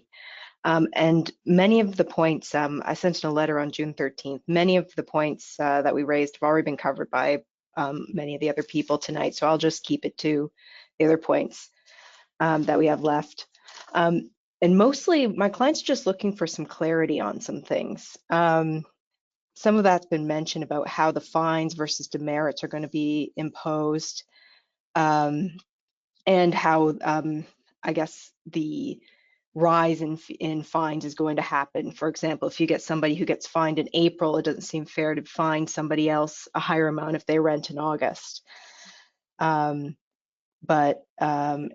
In general, he's was wondering if it was possible at all to add some sort of appeal of demerit points. As some people have talked about tonight, their concerns. What about people who call in and they are, I guess, not true complaints? Is it possible to appeal that, especially if you have evidence otherwise? Additionally, would it also be possible for the municipality to provide some sort of example of what exactly you'd be looking for things like adding the license number to advertising? Where would you need to see that? Would it need to be on every piece of advertising, just certain ones, just Airbnb, or where it's being rented? That would be really helpful. other than that, I thank you very much for your time tonight, and we look forward to hearing more from you when the bylaw gets passed. Thank you very much. Okay, thank you very much for your comments. We greatly appreciate it. Okay, is there anyone else on the line who would like to speak? Suzette Lemieux. Okay, Suzette, Hi, go ahead. my name's Suzette. Hello? Yes, we're here. Can you hear me? Yes, we Okay. can. My husband's family we're on Crystal Lake and we've been cottaging for over 50 years. We support licensing of the short-term rentals in general. There's been a lot of really good suggestions here to make some changes. I wanted to address a couple of the people who spoke, talked about just being good neighbors. We've been here a long time. Everybody's not a good neighbor, unfortunately, and you can speak to them sometimes, and that's not going to make a difference. With respect to complaints, I think one of the other respondents here has a place on Crystal Lake and has never had a complaint about short-term rentals. We have several in the area of the lake that we're on, and we've had many occasions where we would have liked to have complained. But being that where we're situated, it's very remote, it's going to be dark, it's going to be ridiculous to get someone to come out. If it's a noise complaint, that may have stopped by the time they get there. If it's a fire complaint, the fire may be out. I mean, we just haven't bothered. We've just tolerated it, but it isn't always good. And my other question is, you've got a company that has located all of the short-term rentals. Yes.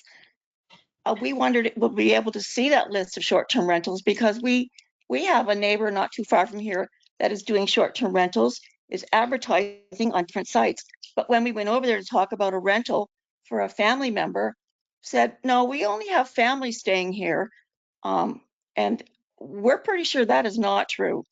But being as we were very close to him and there was a very rowdy group in there that week, he would perhaps not want us to know that. So how will you be able to, some people will tell you, no, these are all our family members staying here. No, we're not charging them.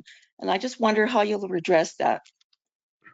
Okay. And other than that, that's all the thoughts that we've had. Okay, Suzette, thank you very much Not for your totally comments. against short-term rentals, but they do need to be licensed and they do need to be regulated. Okay, thank you very much for your comments. Okay. Okay. You're welcome. Is there anyone else online? Jesse? Tim Crompton. Hello, can you hear me okay? Yes, we can hear you, Tim. Go ahead. Okay, hi. Yeah, so thank you for letting me speak. I think a lot of very good points have already been made, which I don't feel I need to rehash, other than to say that a hard limit of 10, including kids, is unfair to those with larger properties. And again, to stress that each property is different. So I'd like to know if there are safe forums in which we can talk about our exceptions and get advice on how to proceed with the licensing application, because one size does not fit all. I think that's a point that's been made over and over again.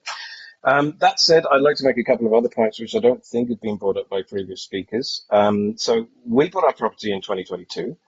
This was after the public consultation was done, so we didn't get the chance to participate in it. It seems to me that the number of STRs has more than doubled in that time. So I'd just like to make the point or observation that if you ask the entire owner population if Trent Lake's the same questions in 2024 as you did in 2022, you could get very different responses. Secondly, I believe there's a plan to build a publicly accessible database of STRs in the area. I would very much object to this. I don't believe this plan would benefit anyone with any good intentions. Locals are well aware of where the STRs are.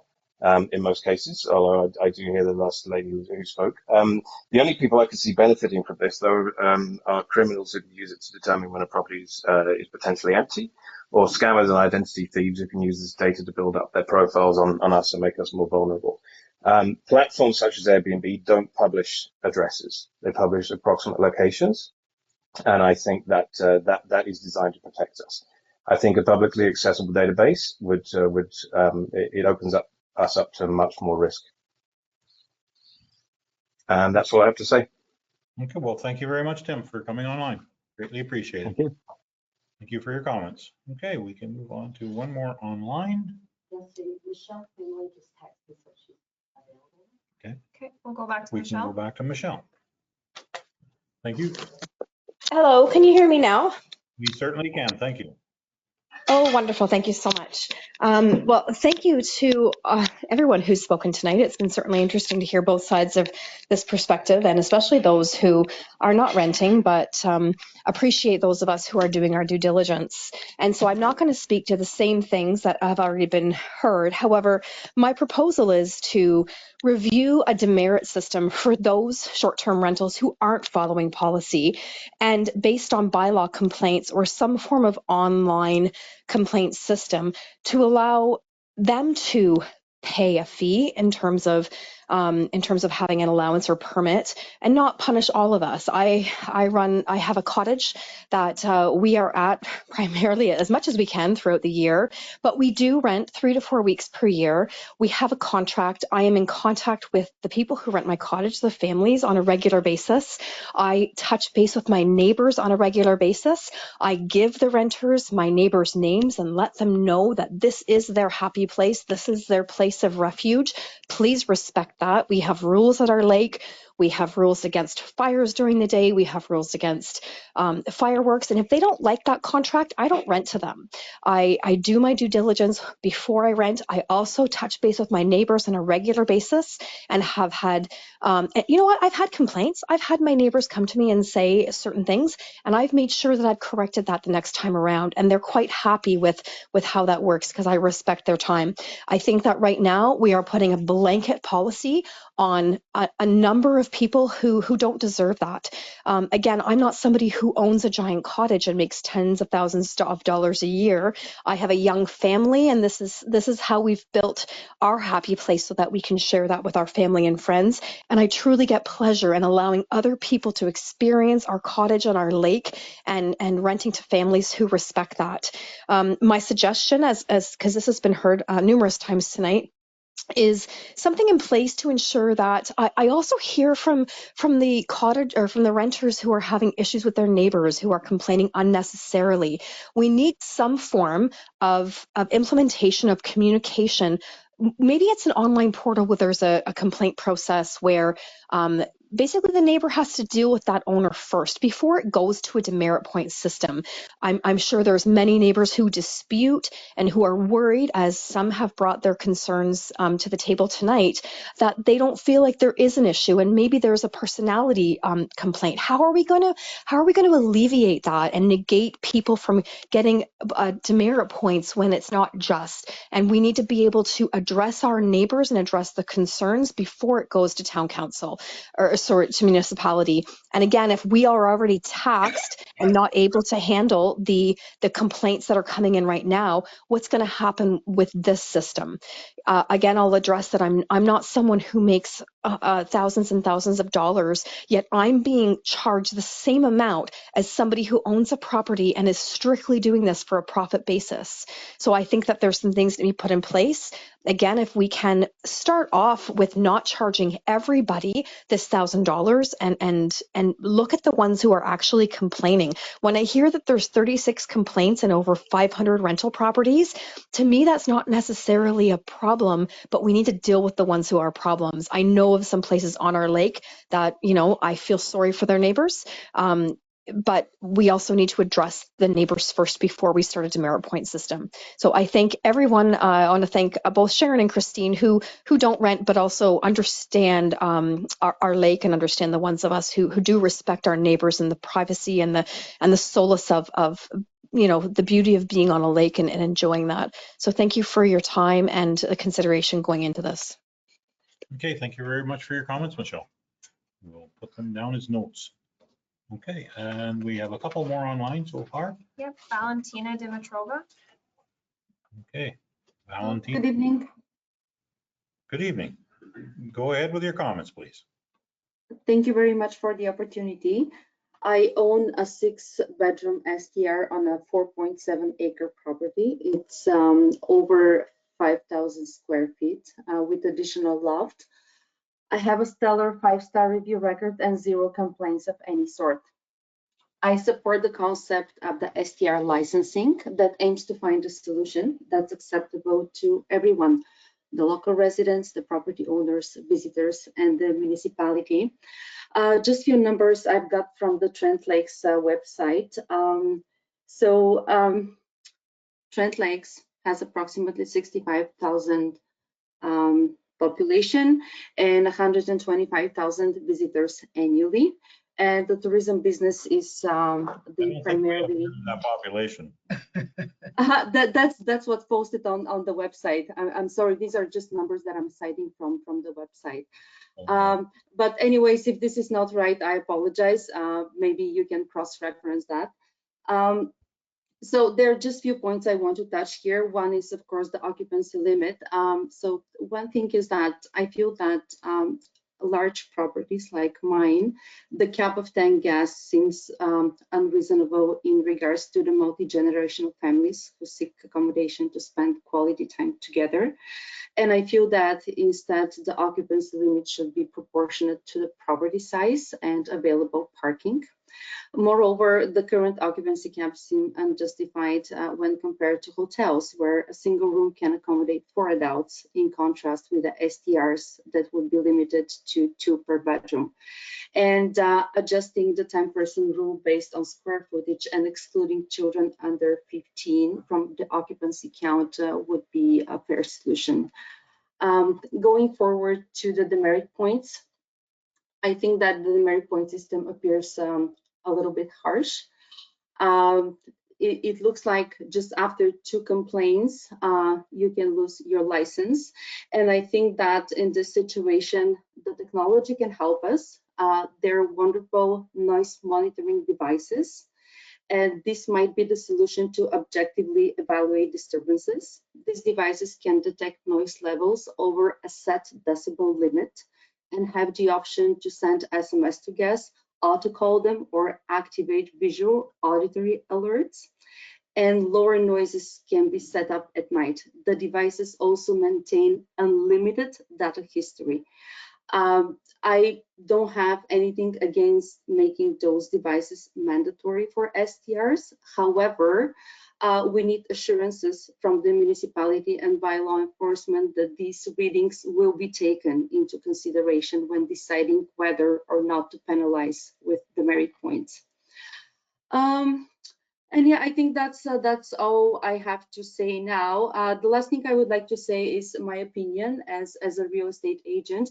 I feel that if the licensing is so strict and push some of us to sell our properties, that it's going to lead to increased supply, and this will decrease the property prices, not just for cottages, but for any type of properties.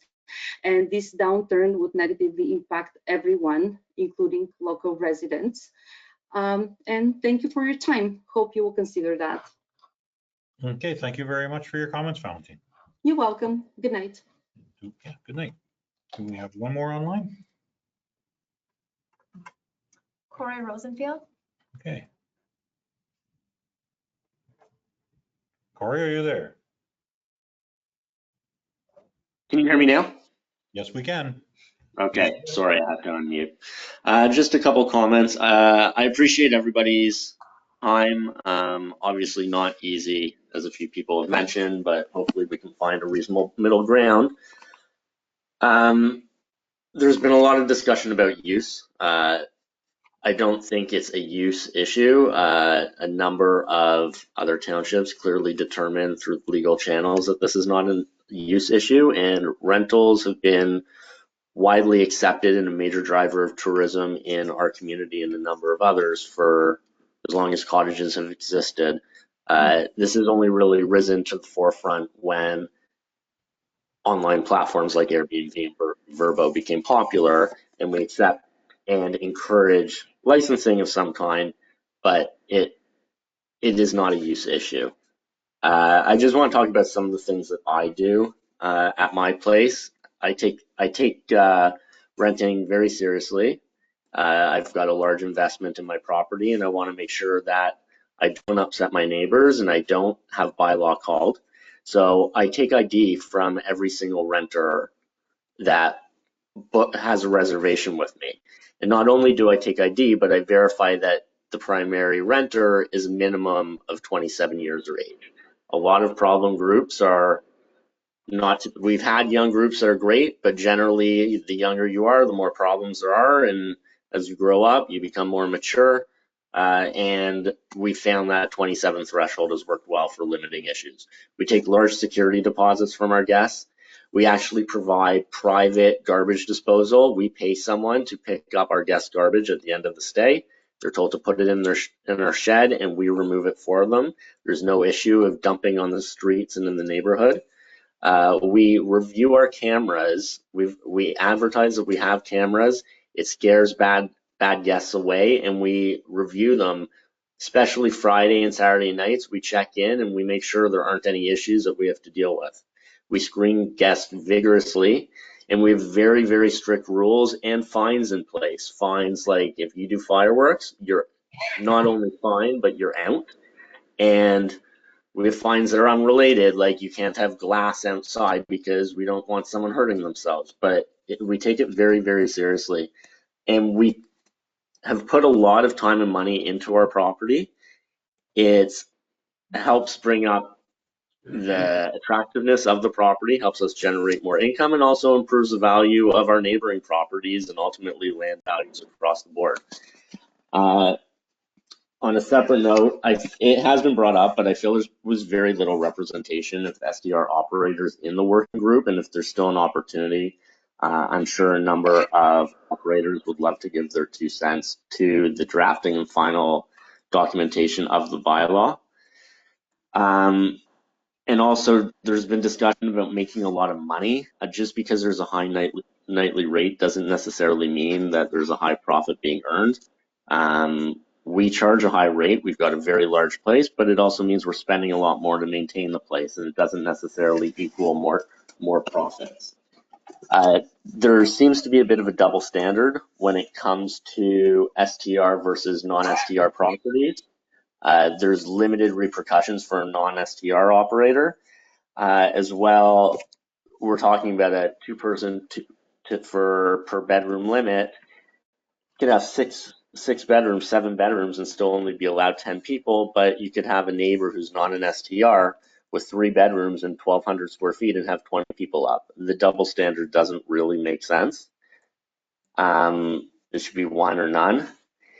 And I just think the bylaws are very important, and I am a supporter of the regulation, which I've mentioned, but I think being too restrictive will just lead to more of these 550 short-term rentals not registering, doing cash operations.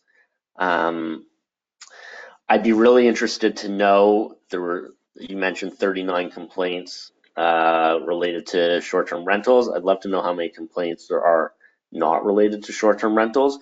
39, obviously we don't want any, but 39 seems like a very small number in relation to 550 rentals that are operating year-round. And I think it's important properties that are 6-bedroom, 7-bedroom places that are major drivers of tourism and investment and taxes in the community get some sort of special exemption or variances, because otherwise these guests are going to go to other townships, and ultimately these investors will go to other townships. So as a final comment, I would just say, don't restrict children, don't restrict elderly. They're not the drivers of noise and issues, and don't drive investors, tourism, taxes, and growth to neighboring townships. And let's keep growing Trent Lakes and just do it properly. And that's all I have to say. Thank you for your time. Okay, well, thank you very much, Corey. You're out of time anyway, so that's excellent. Thank you very much for your comments. No problem, thanks. No more hands online. Okay, is there anyone in the gallery that hasn't spoke yet that would like to speak? You spoke already? So I just have a question, or sorry, I just got a text from someone who said that they were trying to get on. Okay. Can they try again? Because you don't see them? We don't. There's no hands raised. Oh, okay. Okay. Okay, is there anyone else in the gallery that has? It says his hand was removed. No. Did he remove his hand? No, my hand was just removed. Yeah. I'm being muted. You can raise it again. Yeah, see if you can raise it again. We'd like to get to everybody at least once. Okay, yep, I see Mike Rizzo. Okay. Hello, Mike, are you there?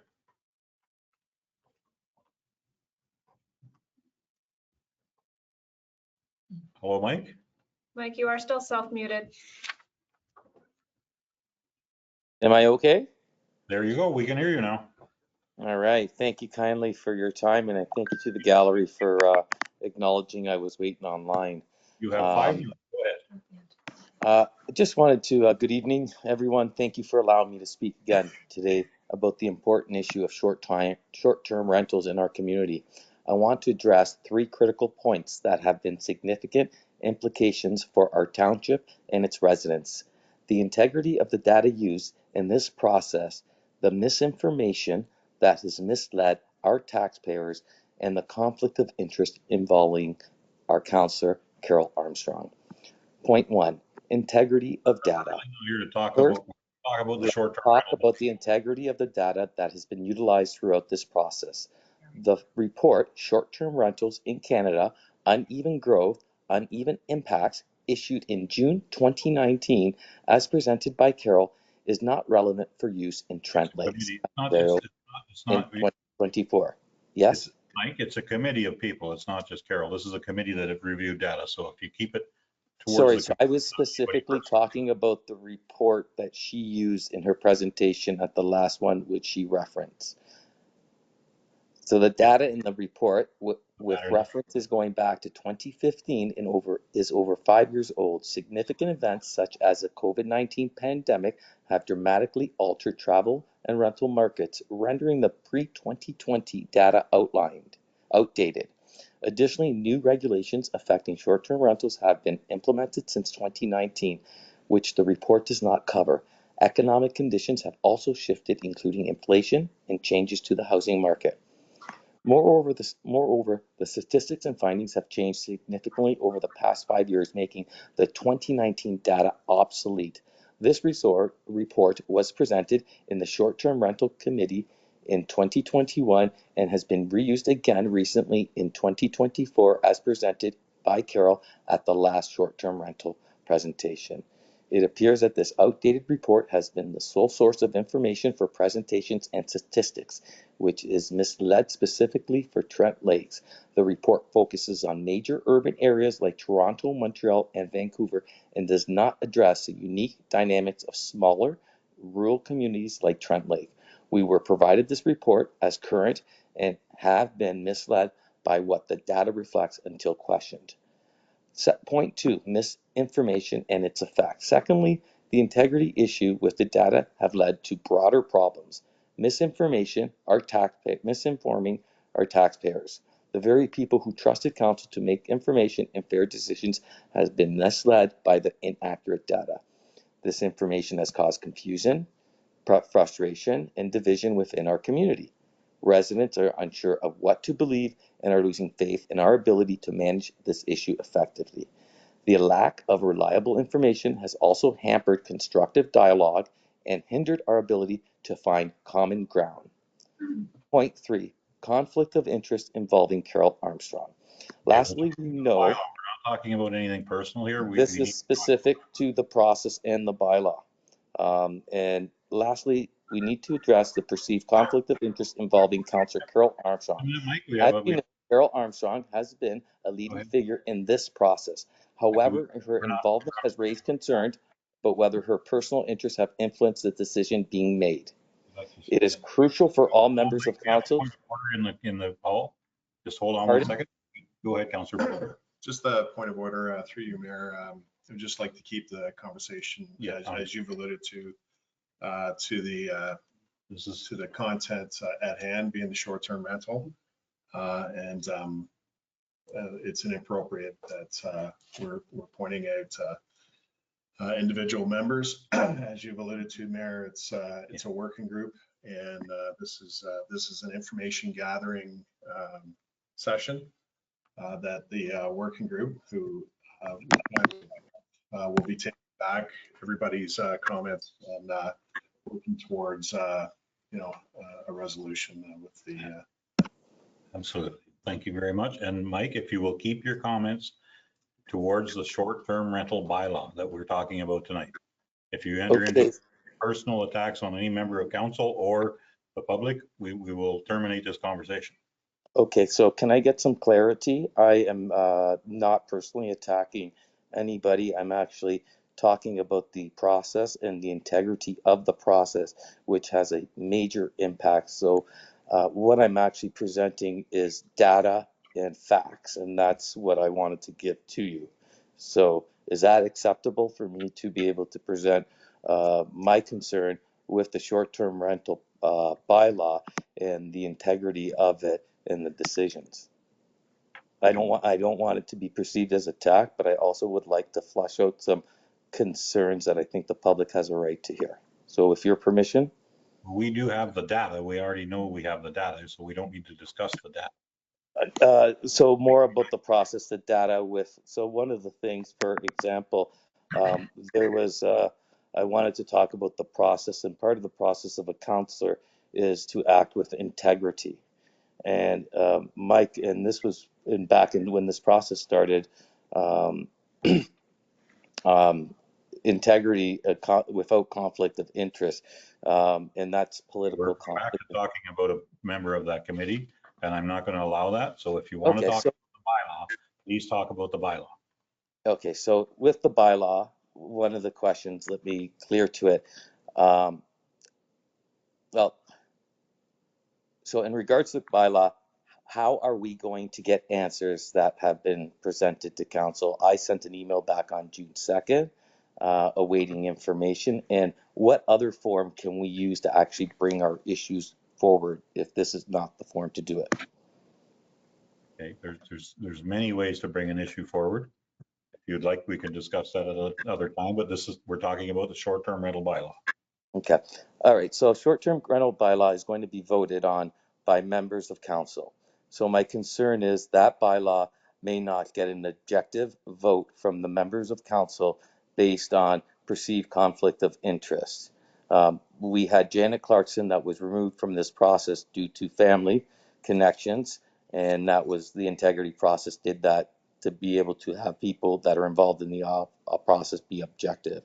We have, I believe, a perceived potential conflict of that nature. We also have another conflict of interest because I don't believe this process should be objective to be able to have a good constructive conversation. I think if you don't go back to the short-term rental bylaw, we're going to cut off. Okay. So I'm not allowed to talk about the way the process got there. So on the bylaw, let me ask the bylaw. So in regards to how we got from in 2022, the council had a meeting and they said they were going to rest the short-term rental process.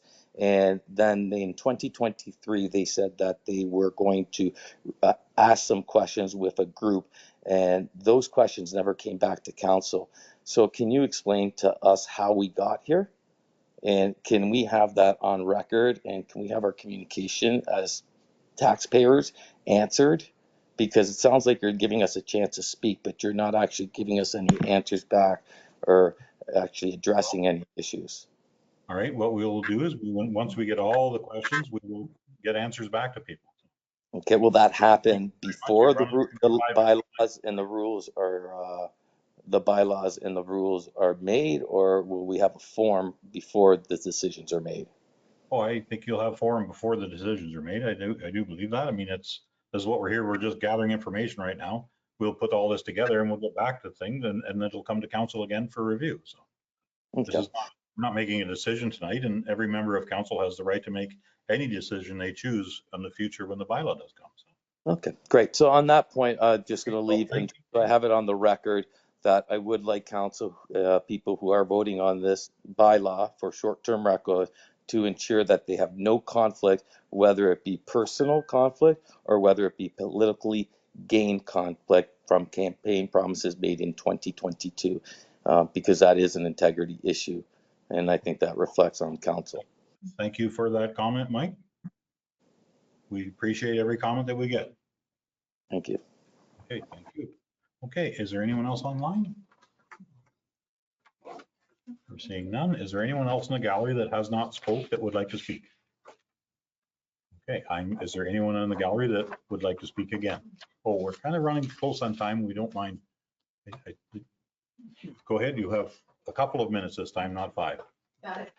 We're already over the time. So. We have to respect our staff's time and. Understood. Okay, Catherine Mitchell, for the record.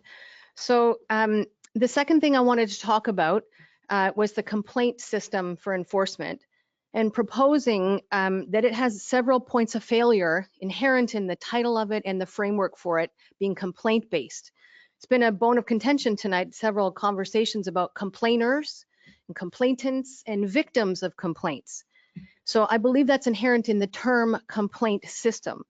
And so we know, and I mean, the reference to the numbers is absolutely ridiculous. We know there are going to be more. And if we know that there aren't more, but we don't know why there aren't more, and we are basing an enforcement system on complaints, then I would think it's prudent to understand why people don't complain and build that into the complaint system. But to say that there are more or likely more and have no idea why they don't come forward kind of makes the complaint system a little vulnerable in my perspective. So I say that for the record. I also request that this complaint system be replaced with a reporting system, and all language related to complaints be removed and changed to reporting. Inherent in the language of complaint creates complainers, and invites complainers, which we've talked a lot about tonight as a problem of having people complain unnecessarily. That's number one. Number two is that a complainer then sets up on the other side a victim. So now then the person who is making the infraction is now the victim to the complainer. If we change this to a reporting system, we have a reporter and we have a violator or proposed violator. I think those terms are neutral until further investigation. But we cannot penalize people who complain. I have personal experience of this, and I will not be labeled as outspoken or a nuisance or a problem because I continue to use a complaint system with it not being addressed. So I think changing that to a reporting system, not just in terms of language, but in energy and intent and in spirit, I think will go a long way to that. I will summarize with the point that has come around circle the whole evening is that we are not talking about neighbors here. Mr. Clancy, I feel for you. And for those who have properties that they rent out, we are not talking about a neighbor relationship. We are talking about the elephant in the room is a neighbor, a resident or a cottager, and a business owner. We are not talking neighbor to neighbor. And until we address this core concept, anything outside of it is going to keep pitting us against each other, which is not in the spirit of building community. I think there is a huge intent here to make this work. And ye all are not gods. Ye are all are not going to make behavioral problems go away. But this proposed bylaw, not recognizing that we are dealing with a resident and a business, is not going to get to the problem solving that we need. And I respectfully request that we put this in the process for review. How do we help residents talk to business owners? These are very different reasons for being here. I am not proposing one is better than the other, but they are different.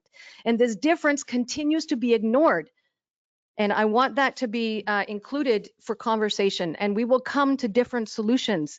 We're looking for a meeting in the middle. We're looking for working together. We cannot do this if we're expecting to be talking apples to apples when we are talking apples to bananas. Hey, Kathy, Thank you. 2 minutes to 3 or 4, so thank you very much Thank for your you. comments. I do appreciate that you got up the second time. Is there anyone else in the gallery that would like to speak once more? I don't see. Okay, well, we happen to have a couple more people online, so we'll take them and then I think that'll be it. Okay, Wayne Parent. Okay, Wayne, are you there?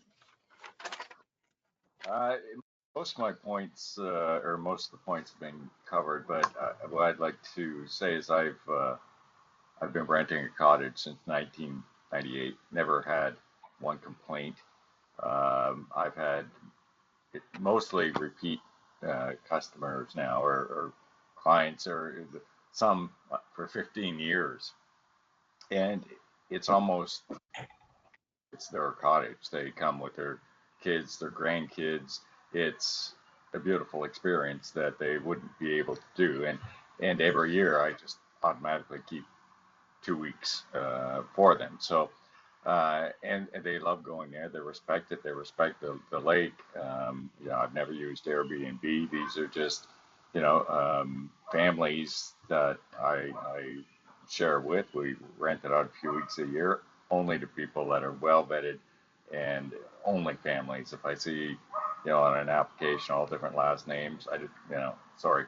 So I think really what it comes down to is responsible owners, which goes both ways too, because I have a neighbor who they'll have, you know, 15, 20 people over, the sea-doos zipping around in the front doing donuts, all of this stuff, very annoying.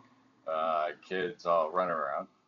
So, you know, there's no regulation on them. I mean, why is it that you could say, well, you have a maximum of 10 people in a rental property, but next door they can have 20 or 25? It just doesn't make any sense. You got to play, everyone's got to play by the same rules. And, you know, ultimately, I happen to have 7 bedrooms.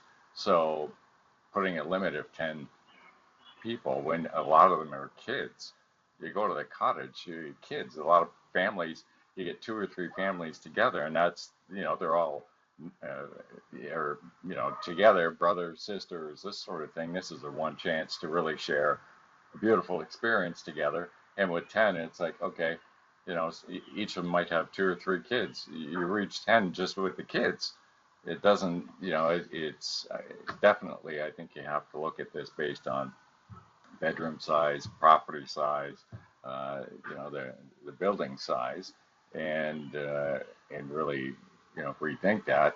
And, and I think the biggest problem seems to be that, okay, people are worried about parties and partiers. Well, even if you said there's 10 people, well, it doesn't mean that 10 people are going to show up. Maybe somebody signs up through Airbnb and says, yeah, there's 10 of us, but it doesn't mean there's not going to be 15 or 20 that show up. So I don't know how this regulation is going to stop anything. I think ultimately you gotta go after the ones that are causing the problems. And if they're repeat offenders, and I'm sure of the 39 or so that are were complaints, how many of them were repeat offenders? How many of them had multiple complaints? Whereas I say in 20, 25 plus years, I've never had one complaint because I respect my neighbors, I respect the lake, and I respect my property. I don't want people to trash it. You know, it's probably worth $2 million at this point. Do I really want people in there trashing it? You know, so I think it comes down to responsible owners and addressing those that aren't, not with a sledgehammer, but with a laser. So that's my 2 cents. Okay, Wayne, thank you very much for the comments. We have one more online.